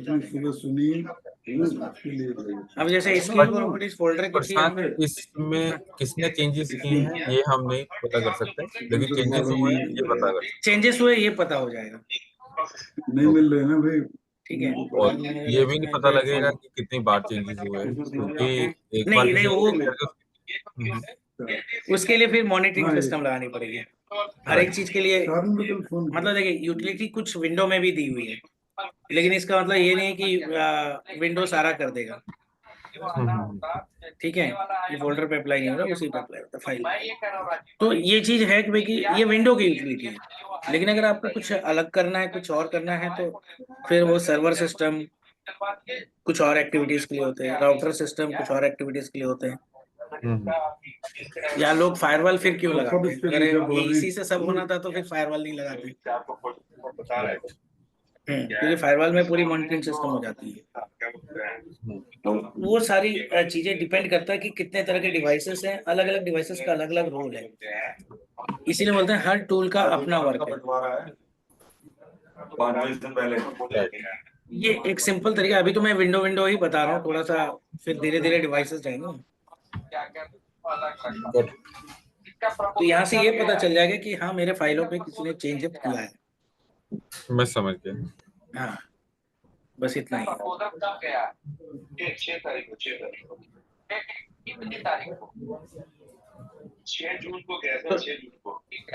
इंटीग्रिटी बरकरार रखने के लिए आपको cryptographic system, file permissions, uninterrupted power supply और डेटा बैकअप से रिलेटेड आपको काम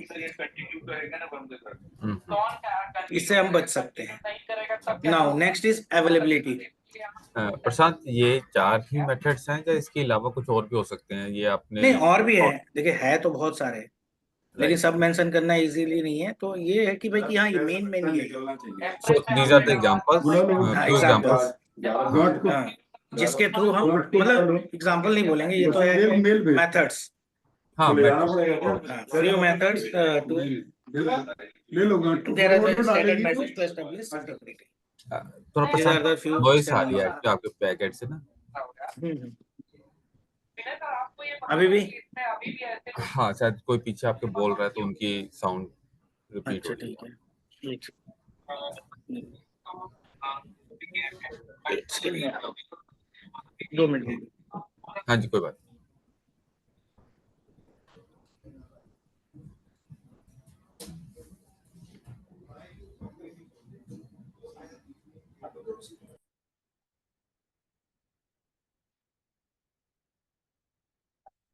ये है। हाँ जी, अभी बैठे। लोगों से क्या बात करना है कि कोर्स बताया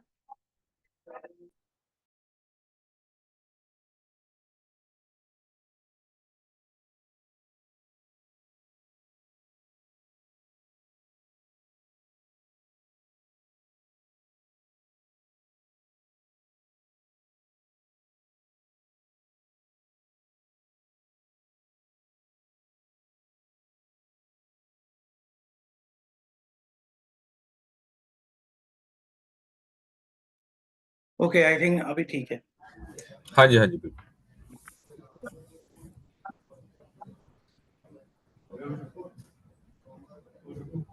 ठीक है, तो ये तो होगा स्टैंडर्ड मेजर इंटीग्रिटी के लिए बरकरार रखना। नाउ नेक्स्ट है आपका अवेलेबिलिटी। अवेलेबिलिटी ये है कि ये जैसे हमने पढ़ा था पिछले बार की डिनाइल ऑफ सर्विस, कि हमारी जो सर्विस मिल रही है उसको डिनाई ना कर सके। तो अवेलेबिलिटी इसी चीज के लिए होती है कि कोई भी इंफॉर्मेशन, कोई भी चीजें जो हमेशा हमारे पास अवेलेबल रहे जब भी हमें जरूरत हो। जैसे हम जीमेल में आईडी कभी भी खोल सकते हैं, चाहे वो जीमेल की आईडी जो रहती है वो वो चाहे आपका रात हो दिन हो, वो देखते नहीं, वो कभी भी हम जीमेल वगैरह खोल सकते हैं। राइट। तो सेम चीज यहाँ पर भी है कि भाई कि हमारी जो सर्विसेज है वो हमेशा चलती रहना चाहिए। इसके लिए कुछ स्टैंडर्ड मेजर्स है कि आप अपना जो डेटा है वो बैकअप रखिए किसी एक्सटर्नल ड्राइव से। जैसे बहुत जन जो बैकअप और डेटा जो रखते हैं वो इंटरनल में रखते हैं, हम बोल रहे हैं एक्सटर्नल ड्राइव। ठीक है, उसके अलावा फायरवॉल को इम्प्लीमेंट करना। ठीक है, राइट। कि फायरवॉल्स के इम्प्लीमेंटेशन से क्या हो जाता है कि हमारी अवेलेबिलिटी बरकरार रहती है, कोई हमारे अवेलेबिलिटी को ब्रेक ना कर सके या रोके ना। इसके अलावा backup power supply is the important part and last is the data redundancy. तो डेटा रिडंडेंसी के डिफरेंट मेथड्स हैं, जैसे कि रेड, RAID सुना यही होगा, हाँ जी। RAID के थ्रू हम क्या कर सकते हैं, डेटा रिडंडेंसी रख सकते हैं। तो ये सब डिफरेंट मेथड्स है ताकि हमारी अवेलेबिलिटी बरकरार रहे। तो ये सारी चीजें कैसे होती हैं वो सब वन बाय वन अभी आगे करेंगे। अब बेसिकली अगर हम देखा जाए तो किसी भी साइबर सिक्योरिटी की प्रोसेस के लिए ये 3 चीजें सबसे इम्पोर्टेंट, यानी इनको बोला जाता है साइबर सिक्योरिटी के 3 पिलर्स। अब पिलर्स कौन कौन से हैं? जैसे पहला पिलर अगर हम बात करते हैं वो है कि आपका technology, second is people and third one is process. तो टेक्नोलॉजी में अलग अलग तरह की टेक्नोलॉजीज आज तक पहुंची रही है, क्योंकि पहले अगर बोला जाएगा तो पर्स का ज्यादा जमाना था, लोग पर्स में ही पैसे रखते थे।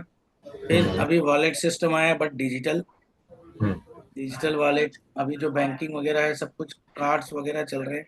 तो ये जैसे जैसे टेक्नोलॉजी बढ़ी वैसे वैसे, लेकिन इसमें यह है कि पीपल की अवेयरनेस भी होनी चाहिए। तो स्टाफ ट्रेनिंग अवेयरनेस जिसे हम कहते हैं, हर कोई नए टेक्नोलॉजी के बारे में नहीं जान पाता, लेकिन उनको जानना चाहिए। और हर ऑर्गेनाइजेशन की एक प्रोसेस होती है जिसे हमें फॉलो अप करना पड़ता है, तो वो प्रोसेस पता होना चाहिए। तो अभी मैं यहाँ पर आपसे सिर्फ एक चीज पूछता हूँ कि इन तीनों में सबसे वीकेस्ट पार्ट कौन सा है, आपको क्या लगता है?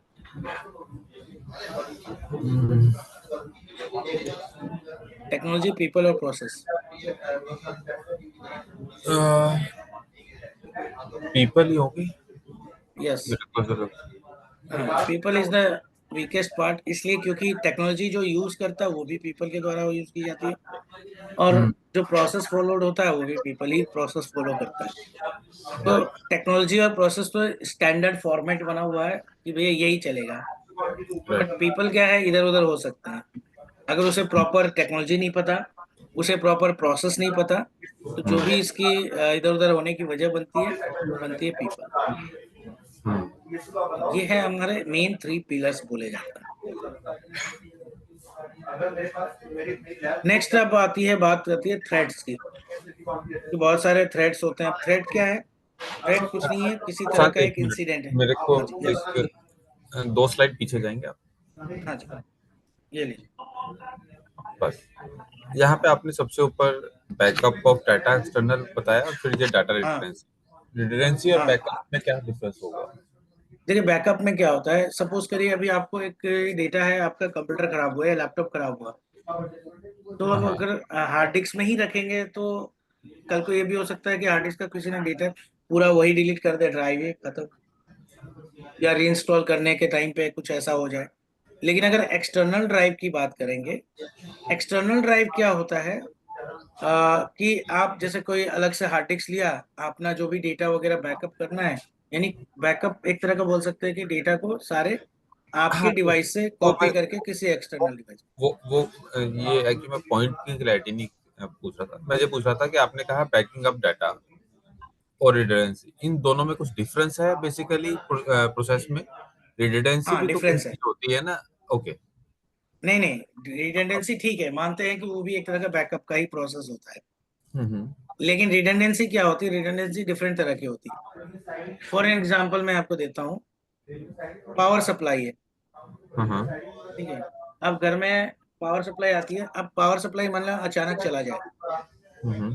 तो उसकी वापस पावर सप्लाई लाने के और क्या तरीके हो सकते जैसे फर्स्ट हो गया बैकअप एक्सटर्नल सोर्स से, तो हम घर में इन्वर्टर्स वगैरह यूज करते हैं। हैं? इन्वर्टर्स, तो देयर आर 3 to 4 टाइप्स। जैसे सपोज करिए मैं बताता हूँ, एक पहला है, अगर हम बात करते हैं जनरेटर, जनरेटर, चाहे राइट। ऑफिस में कहीं पे। हाँ, अब जब मेरा लाइट गया और जनरेटर ऑन हुआ, उसके बीच में गैप आया, तो वो रिडंडेंसी नहीं होगी, वो इसी का कल होगा ना। हाँ, ठीक है, तो पहला हो गया रिडंडेंसी, मतलब वो रिडंडेंसी नहीं कहलाएगी। रिडंडेंसी क्यों नहीं कहलाएगी? वो बैकअप कहला सकता है, बट रिडंडेंसी नहीं होगी, क्योंकि वहां बीच में हमारी गैप आ रही है। आई थिंक और मेरे को हाँ क्लैरिटी मिली है इसमें, इससे कि हाँ रिडंडेंसी इज द उसका अल्टरनेट जो कि साइमल्टेनियसली लाइव रहेगा, या फिर साइमल्टेनियसली सीमलेसली एक्टिव हो जाएगा। एक्टिव और हो जाएगा। बैकअप इज जैसे अगर मैं समथिंग। आपको बता दूं, लोग डेस्कटॉप लगाते हैं तो एक वो लगाते हैं यूपीएस, राइट। उस समय हमेशा बैटरी से चलती है, ना कि पावर से कोई लेने देना। राइट। पावर जाती है आती है, उस बीच में बैटरी वो पूरा कंटिन्यूअस रखता है, कोई राइट। उसमें ये नहीं था, तो वो हो गई रिडंडेंसी। ठीक है, जनरली क्या है, जैसे रेड में आपने पढ़ा होगा, रेड 5 या रेड राइट। 1 मिररिंग वाला, तो राइट। उसमें क्या होता है कि अगर हार्ड डिस्क खराब भी हो जाए तो किसी यूजर का कोई डेटा नहीं जाता, वो कंटिन्यूअस में रहता है। राइट। एक हार्ड डिस्क खराब हुआ तो एक हार्ड डिस्क उसकी बैकअप चल रही होती है। हाँ, तो वो हो गई रिडेंडेंसी। लेकिन बैकअप क्या है, कि मान लीजिए मेरा हार्ड डिस्क खराब हो गया, अब मैंने एक्सटर्नल में रखा है, अब वो एक्सटर्नल लाऊंगा, वापस उसको रिस्टोर करूंगा, तो इसमें थोड़ा टाइम कंज्यूमिंग भी ज्यादा है, वो रिडेंडेंसी नहीं है। हाँ, मैं समझ गया आपकी बात हाँ, कि बैकअप और रिडंडेंसी में वही ये फर्क सीमलेसनेस का। है। हाँ, फर्क है बस ये। ठीक है, वी कैन कंटिन्यू। होता दोनों एक ही चीज है, ऐसा नहीं है, बट थोड़ा सा डिफरेंस है हाँ, अवेलेबिलिटी का कह सकते हैं difference। अवेलेबिलिटी का। हाँ, ओके।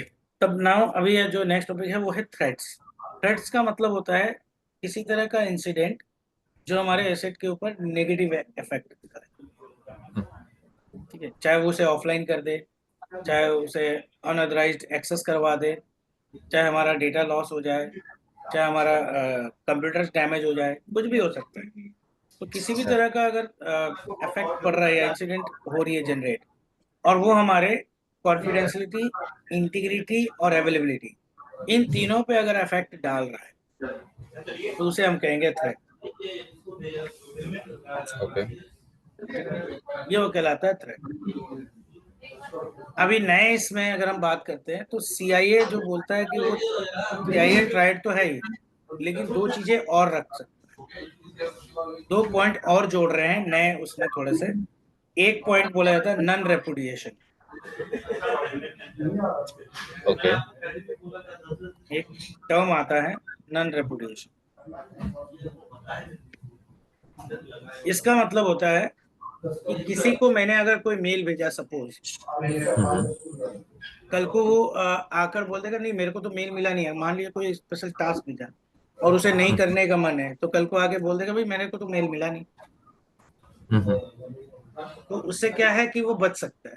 तो नन रेपुटेशन इसी को बोलते हैं कि इस चीज को ना होने देना। तो जैसे एग्जांपल है व्हाट्सएप में क्या है कि आजकल टिक एंड ब्लू टिक आता है। ठीक है, टिक और ब्लू टिक्स आते हैं तो उसमें प्रॉब्लम ये आ जाती है कि अब लोग मना नहीं कर सकते हैं कि भाई कि कुछ इस तरह का हुआ है। मैं समझ गया, बल्कि यानी अगर हम व्हाट्सएप में जो ब्लू टिक्स आ जाती है तो वो मना नहीं कर सकते कि उसने देखा नहीं। हाँ, वो मना नहीं कर सकता। यानी कोई भी ऐसी चीज जो मतलब हम ऑथेंटिकेट करें तो वो बोले कि भाई कि नहीं मेरे को नहीं मिला है, मेरे को नहीं, ये नहीं, मना नहीं करना, उसे हम कहते हैं नन रेपुटेशन। ओके। तो आजकल ये सिस्टम हर एक चीज में है। जैसे आजकल मेल में भी है कि हम चाहे तो रिप्लाई देख सकते हैं, रीड का रिसिप्ट ले सकते हैं कि उसने मेल पढ़ा है नहीं पढ़ा, डिलीवरी रिसिप्ट ले सकते हैं कि उसने डिलीवरी पढ़ा हुआ नहीं पढ़ा। जैसे मैं आपको दिखाता हूँ आउटलुक में, ये चीज आउटलुक का पार्ट है कि अगर आप कोई भी नया मेल करते हैं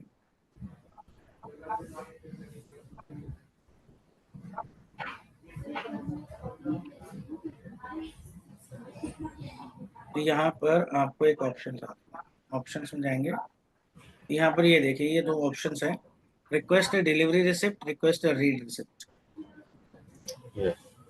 तो इससे को अगर एनेबल करके आप मेल भेजते हैं तो कल को अगर वो कुछ पढ़ेगा तो मेल पढ़ा तो आपको एक रिसिप्ट आने की वो रहती है। बस ऑप्शंस अभी फिलहाल पूरी तरह से इफेक्ट नहीं है क्योंकि अभी उनके हाथ में कि वो भेजना चाहे यस नो करने का ऑथेंटिसिटी रहती है बस।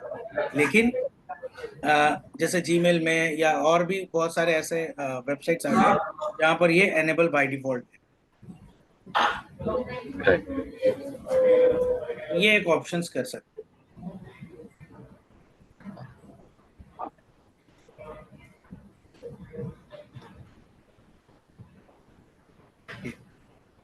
अब थ्रेट होते कितने तरह के या क्या क्या होते हैं ये होना भी बहुत जरूरी है, जिससे हमें पता चले कि अलग अलग थ्रेट्स कहाँ कहाँ से होते हैं और किस किस तरह के। तो थ्रेट के जो सोर्सेस हैं वो सबसे मेन सोर्स है नेचुरल। नेचुरल होता है आपका जैसे आग लग गई, फ्लड्स हो गए, पावर फेलियर हो गए, दीज आर द नेचुरल।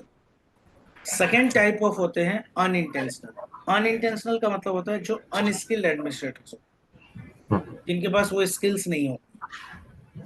जैसे ठीक है लोग हायरिंग करते हैं, कभी कभार ऐसे भी हायरिंग कर देते हैं कि भाई कि पता चलता है स्किल नहीं है, लेकिन अगर उसकी जगह पे हायरिंग कर दी है तो उनकी वजह से बहुत नुकसान भी हो जाता है।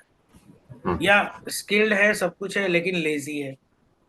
तो लेजी एम्प्लॉयज भी हमारे लिए क्या है, ये थ्रेट के सोर्सेस है, इनके थ्रू हो जाते हैं। या बाई चांस कभी एक्सीडेंट का कुछ वैसा घटना या कोई इंसिडेंट हो गया उसकी वजह से भी होती है। ये सारी चीजें होती है अनइंटेंशनल। यानी कोई जानबूझ के नहीं करता है। जैसे बोल सकते हैं कि वास्को ड गामा गया था अमेरिका, खुद ने खोज लिया इंडिया, तो इस तरह से है अलग अलग चीजें। बहुत Right. सारे साइंटिस्ट कुछ और करना चाहते हैं, कुछ और हो जाता है, ये थोड़ा सा फर्क पड़ता है। Next is the intentional part. Intentional का मतलब होता है इंटरनल, यहाँ पे दो डिफाइन करते हैं। इंटेंशनली मतलब जो जानबूझकर करते हैं, तो जैसे इंटरनल या एक्सटर्नल, दो तरह के होते हैं। इंटरनल में आते हैं आपके फायर्ड एम्प्लॉयज, जिनको निकाल दिया जाता है, या डिसग्रंटल्ड एम्प्लॉय जो ज्यादा मतलब नाराज होते हैं, वो कर सकते हैं। या सर्विस प्रोवाइडर्स, क्योंकि ये इन लोग के पास सारी इंफॉर्मेशन का ऑर्गेनाइजेशन की होती है। सर्विस प्रोवाइडर्स, कॉन्ट्रैक्टर्स, ये सब हमारे लिए थ्रेट सोर्सेस है।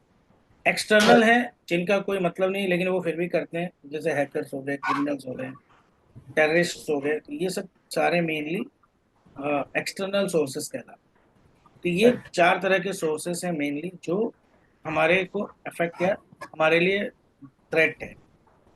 तो अब आप बता सकते हैं इन चारों में से कौन सा थ्रेट सबसे ज्यादा खतरनाक है हमारे लिए? इंटरनल। यस, क्योंकि इंटरनल को हर एक नॉलेज भी होती है, उनको स्किल्ड भी होते हैं, और साथ में उनको हमारे पूरे नेटवर्क की जानकारी भी होती है। अनइंटेंशनल भी हो सकते हैं, बट वो क्या है, वो उनको जानकारी होती है पर्पस बट वो स्किल्ड नहीं होते, पर्पस जो नहीं हमारे को। होगा तो वो हाँ, इच्छा नहीं होगी तो उसकी चांसेस हाँ, कम हो जाते हैं इंटरनल चांसेस के कम। कंपैरिजन में। और बट अगर सेकंड, बोले हाँ, अनइंटेंशनल में ये भी है ना, उनके पास स्किल्ड उतनी नहीं होती तो वो करेंगे क्या, ये भी बात हो जाती है। जबकि इंटरनल वाले सबसे ज्यादा स्किल्ड भी होते हैं, और थोड़े ये इंटेंशनली भी करते हैं इसीलिए। तो ये राइट। कुछ है जो हमारे मेन थ्रेट सोर्सेस है। ठीक है, तो ये तो अभी मैंने जस्ट ओवरव्यूज दिए दिए आपको कि साइबर सिक्योरिटी क्या है, किस किस तरह के है, क्या अवेलेबिलिटी और ये सब, और आपके थ्रेट के सोर्सेस। राइट। नेक्स्ट एक छोटा टॉपिक और कर देते हैं, वो है पासवर्ड मैनेजमेंट। ओके। सबसे मेन पासवर्ड मैनेजमेंट हर कोई करता है। पासवर्ड्स के बारे में यही है कि ज़्यादा पासवर्ड्स आप कॉमन यूज़ करेंगे तो वो प्रॉब्लमेटिक होगा। तो अब राइट। पासवर्ड्स में कैसे कैसे पासवर्ड्स यूज़ करते हैं अगर हम बोलें, तो ये तो खैर सर्वे है भाई कि 18 विक्टिम्स पर सेकंड, अगर यूरोपियन कंट्रीज की बात करें तो सिर्फ वहाँ पर होते हैं। इसलिए होते हैं क्योंकि हमारे यहाँ पे देखिए अगर बोला जाए तो पासवर्ड बहुत तरह के आते हैं। लोगों के पास एक एक जन के पास इतने सारे पासवर्ड होते हैं, जैसे बैंकिंग का, बिजनेस का, पर्सनल ईमेल्स का, सोशल मीडियाज का, वर्क रिलेटेड अलग है उनके पासवर्ड। तो इतना पासवर्ड्स याद रखना बड़ा मुश्किल हो जाता है कि किसका क्या है, और भूल भी जाते और बार बार रीसेट भी करना पड़ जाता है। तो यहाँ पर क्या कर सकते हैं, एक सबसे बड़ी दिक्कत करते हैं कि लोग पासवर्ड जो है वो कॉमन रखते हैं, ओके। यानी एक पासवर्ड हर एक अकाउंट के लिए यूज करते राइट। हैं। और ऐसे बहुत सारे पर्सन मिलते हैं जो एक ही पासवर्ड बहुत सारे लोगों के साथ, मतलब बहुत सारे साइट्स पे एक ही पासवर्ड का यूज करते हैं। राइट। तो कुछ इसमें वीक पासवर्ड्स कहलाते हैं, जैसे कोई पुराना पासवर्ड यूज कर रहे हैं वो यूज करते हैं, कुछ कॉमन नेम्स का यूज किया जाता है, डिक्शनरी के वर्ड्स को पासवर्ड यूज करते हैं, कीबोर्ड के पैटर्न्स का यूज करते हैं, फैमिली फ्रेंड्स इन सब के नाम, डेट ऑफ बर्थ, इन सब चीज़ों का भी पासवर्ड यूज करते हैं। जैसे बहुत लोगों को देखा है मैंने कि क्रेडिट कार्ड का जो पिन नंबर है 4 डिजिट का, वो क्रेडिट कार्ड के कवर पे ही लिख देते हैं, या डेबिट कार्ड के कवर पे ही लिख देते राइट। हैं ये रहा मेरा ये। तो उससे ये प्रॉब्लम होती है। तो पासवर्ड्स ये कुछ मोस्ट यूज पासवर्ड्स है जो सबसे ज़्यादा यूज किए जाने वाले passwords, common passwords all over the world. Right. अब पासवर्ड्स कोई भी हम रखते हैं तो उसका एक क्रैकिंग टाइम होता है कि अगर कोई बढ़िया हैकर अगर कोशिश करे तो कितना जल्दी वो क्रैक कर सकता है। तो ये पूरा एक चार्ट दिया है जिसके थ्रू हम बड़ा इजीली आइडेंटिफाई कर सकते हैं कि कितने कैरेक्टर का पासवर्ड्स अगर हम रखें तो बहुत जल्दी ब्रेक हो सकता है। तो जैसे अगर 4 कैरेक्टर का रखे, अगर नंबर रखेंगे तो जल्दी हो जाएगा। यहाँ पे तो नंबर अपर लोअर कुछ भी रखो, अगर 4 कैरेक्टर का है तो इसको ब्रेक करना बड़ा जल्दी है। बाकी ये पूरी टाइम पीरियड दी हुई है कि अलग अलग टाइम पीरियड पे आप कोई भी पासवर्ड को ब्रेक कर सकते तो अब जैसे अगर मान लीजिए हमें ही चेक करना है कि हमारा कौन सा ऐसा पासवर्ड है जिससे हम ब्रेक कर सकते हैं बड़ा इजीली, तो इसके लिए आपको क्या करना है, आप वेबसाइट पे जाएंगे,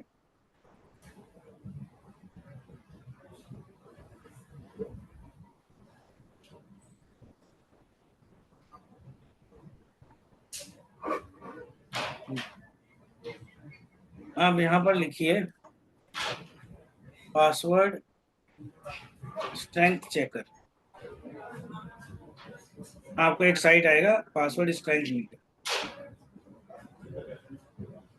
अब यहाँ पर आप पासवर्ड टाइप करेंगे तो आपको ये बता देगा कितने टाइम में ये पासवर्ड को ब्रेक कर सकते हैं। तो कोई भी पासवर्ड मैं लेता हूँ, तो मेरा जो भी पासवर्ड है ये वीक है और 3 घंटे में ब्रेक हो जाएगा। ओके, अब एक काम रिकॉर्ड देता हूँ। इतना बड़ा डिजिट होने के बाद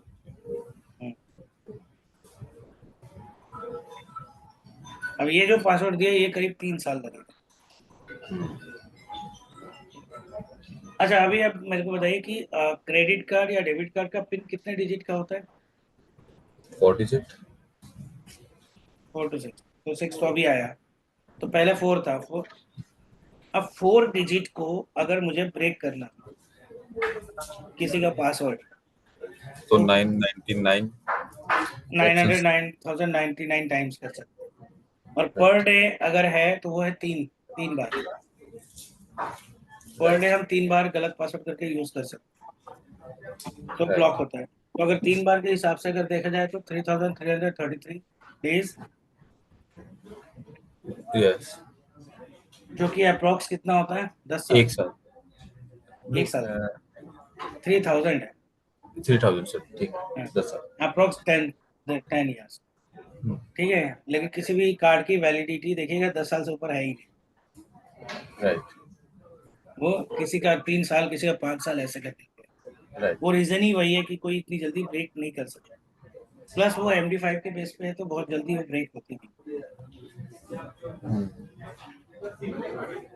सिक्योरिटी। ये भी, हाँ, ये भी मशीनें अभी जितनी फास्ट आ गई हैं कि अल्टीमेटली वो टाइम पीरियड कम टाइम पीरियड में क्रैक कर दे, इसीलिए सिक्योरिटी रीजन की वजह से उन्होंने बहुत सारे बैंकों ने 4 से लेकर 6 कैरेक्टर पे कन्वर्ट कर दिया है। ओके, अब जो भी पिन होंगे वो 6 डिजिट में पिन होंगे, क्योंकि इसकी कॉम्बिनेशन ज्यादा है। राइट। तो गवर्नमेंट तो कर ही रही है, मेन है हम नहीं सपोर्ट करते।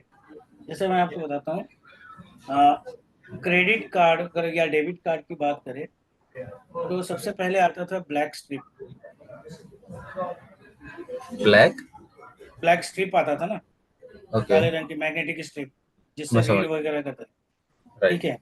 तो उनको हटाने का कोई रीजन? वो इलेक्ट्रोमैग्नेटिक वेव्स से वो हो जाते थे कुछ, शायद, if I am not wrong.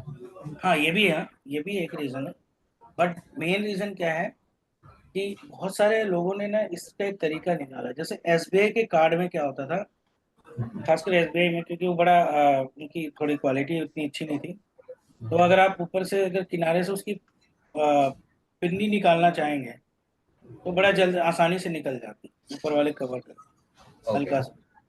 तो वो स्ट्रिप वाली जो लगी रहती थी अलग से, वो स्ट्रिप पूरा निकाल लेते। अब इस तरह से कुछ बच्चों ने क्या किया था कि अल्टीमेटली, जैसे मान लीजिए साथ में रहते हैं 2-3 बच्चे, तो एक बच्चे क्या बोलते हैं कि भाई, कि अगर कोई बोलता है कि आज मेरे को कॉलेज की फीस जमा करनी आनी है तो मैं निकालने जा रहा हूँ पैसे, तो दूसरे बच्चे भी बोलते हैं ठीक है मेरा भी निकालना है, और वो पिन भी देते हैं।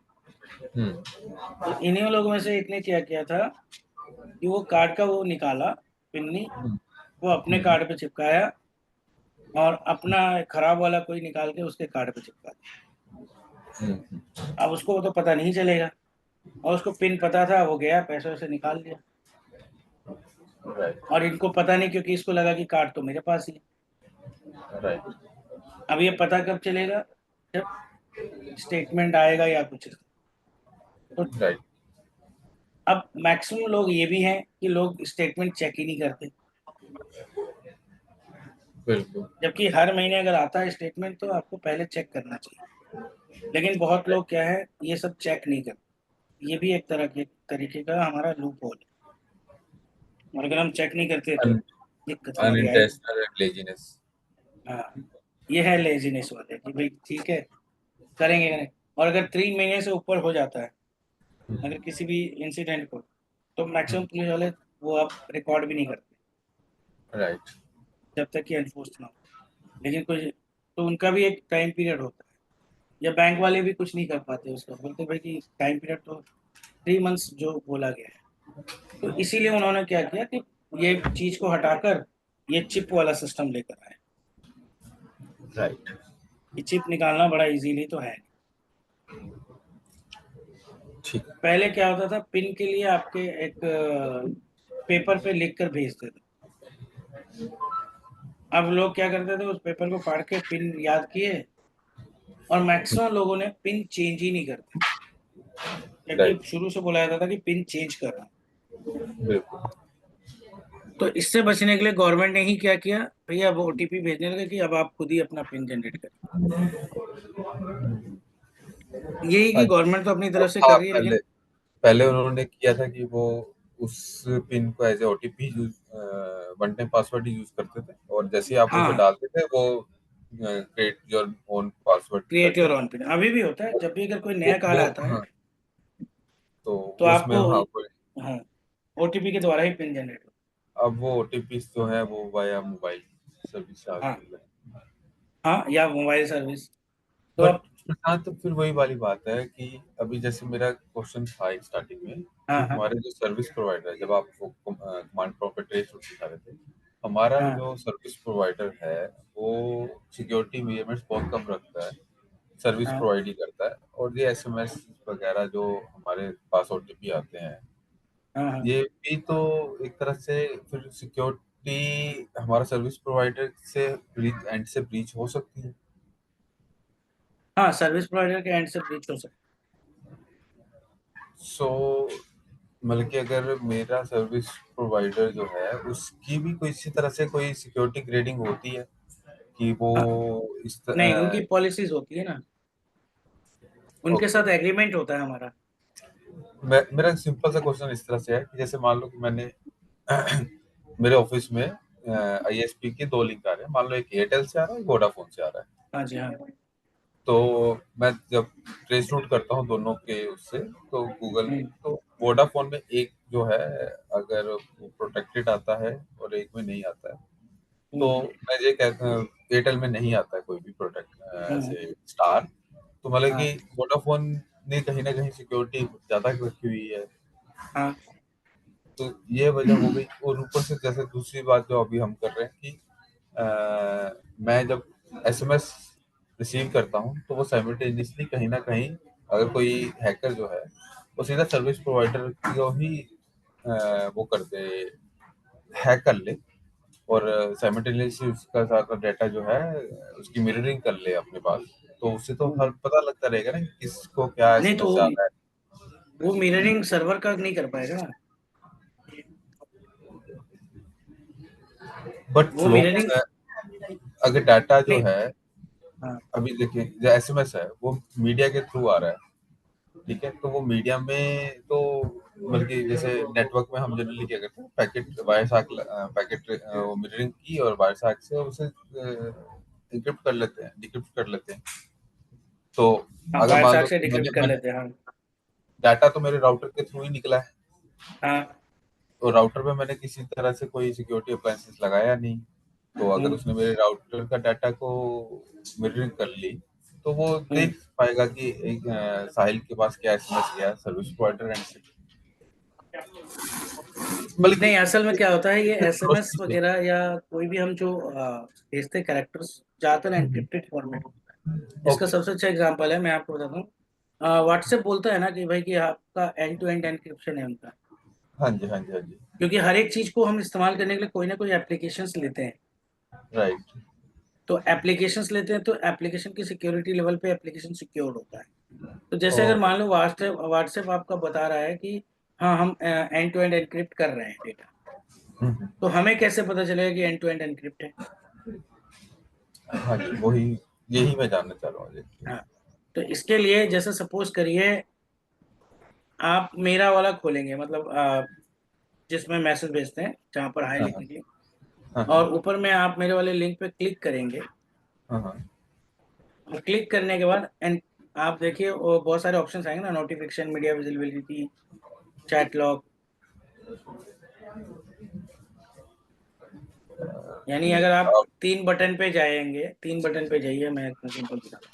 हाँ जी, हाँ view contact reports blog sir. हाँ हाँ, एक व्यू कॉन्टैक्ट पे जाएंगे, तो उसके बाद आपके पास आ गया ना नोटिफिकेशन, मीडिया विजिबिलिटी, वहां देखिए एनक्रिप्शन लिखा होगा।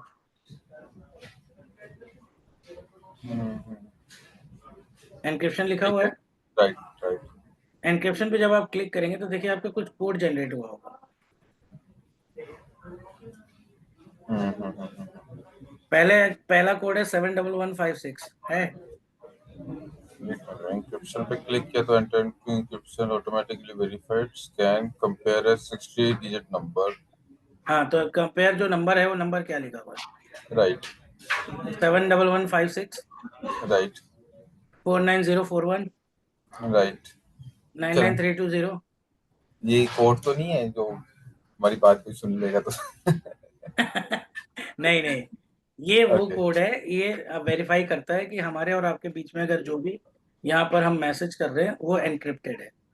यही कोड आपके पास भी है, यही कोड मेरे पास भी। Okay okay. अब अगर ये आप किसी और यूजर का अगर आप करेंगे, किसी और दूसरे किसी यूजर का, तो उसका कोड अलग होगा।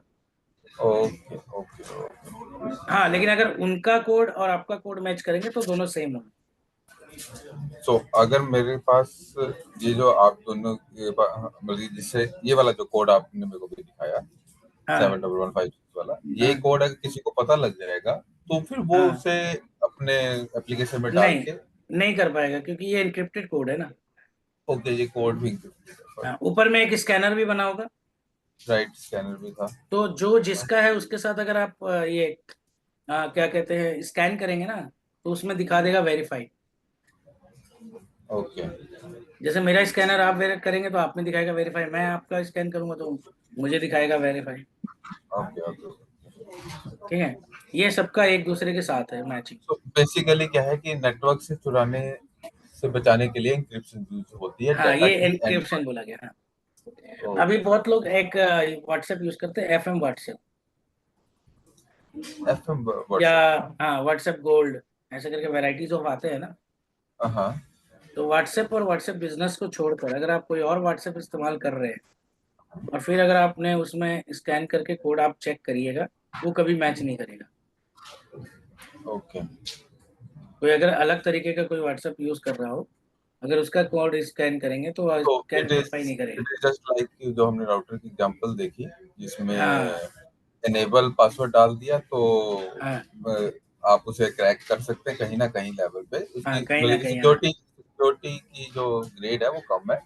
और अगर आपने हाँ, एनेबल सीक्रेट कर दिया तो तो दैट इज सिक्योरिटी की समथिंग रेट लाइक ज्यादा है। व्हाट्सएप गोल्ड जो आप बात कर रहे हैं। हाँ, तो ये है ओके वही, कि फाइन। अगर आप किसी और के साथ करेंगे तो उनके मैच कभी नहीं होगा, और मैच नहीं होगा मतलब वहां पे चोरी होने का चांसेस है। ओके यहाँ पे वो नहीं है। Good good. ठीक है, तो ये आप कभी भी चेक करके देख लीजिएगा, अगर किसी और का व्हाट्सएप वैसा कोई अगर इंस्टॉल्ड हो तो उससे पता चल जाएगा। ठीक है प्रशांत। ठीक है, आगे कुछ और टॉपिक है आज के क्या? नहीं आज नहीं, अब काफी है मेरे हिसाब से। हाँ नहीं ठीक है मैं भी इसे गो थ्रू कर लूंगा। आप इसकी हाँ, जो ओके रिकॉर्डिंग तो होगी आपके पास यस, तो ये रिकॉर्डिंग होगी ये होगी, मैं डाल दूंगा।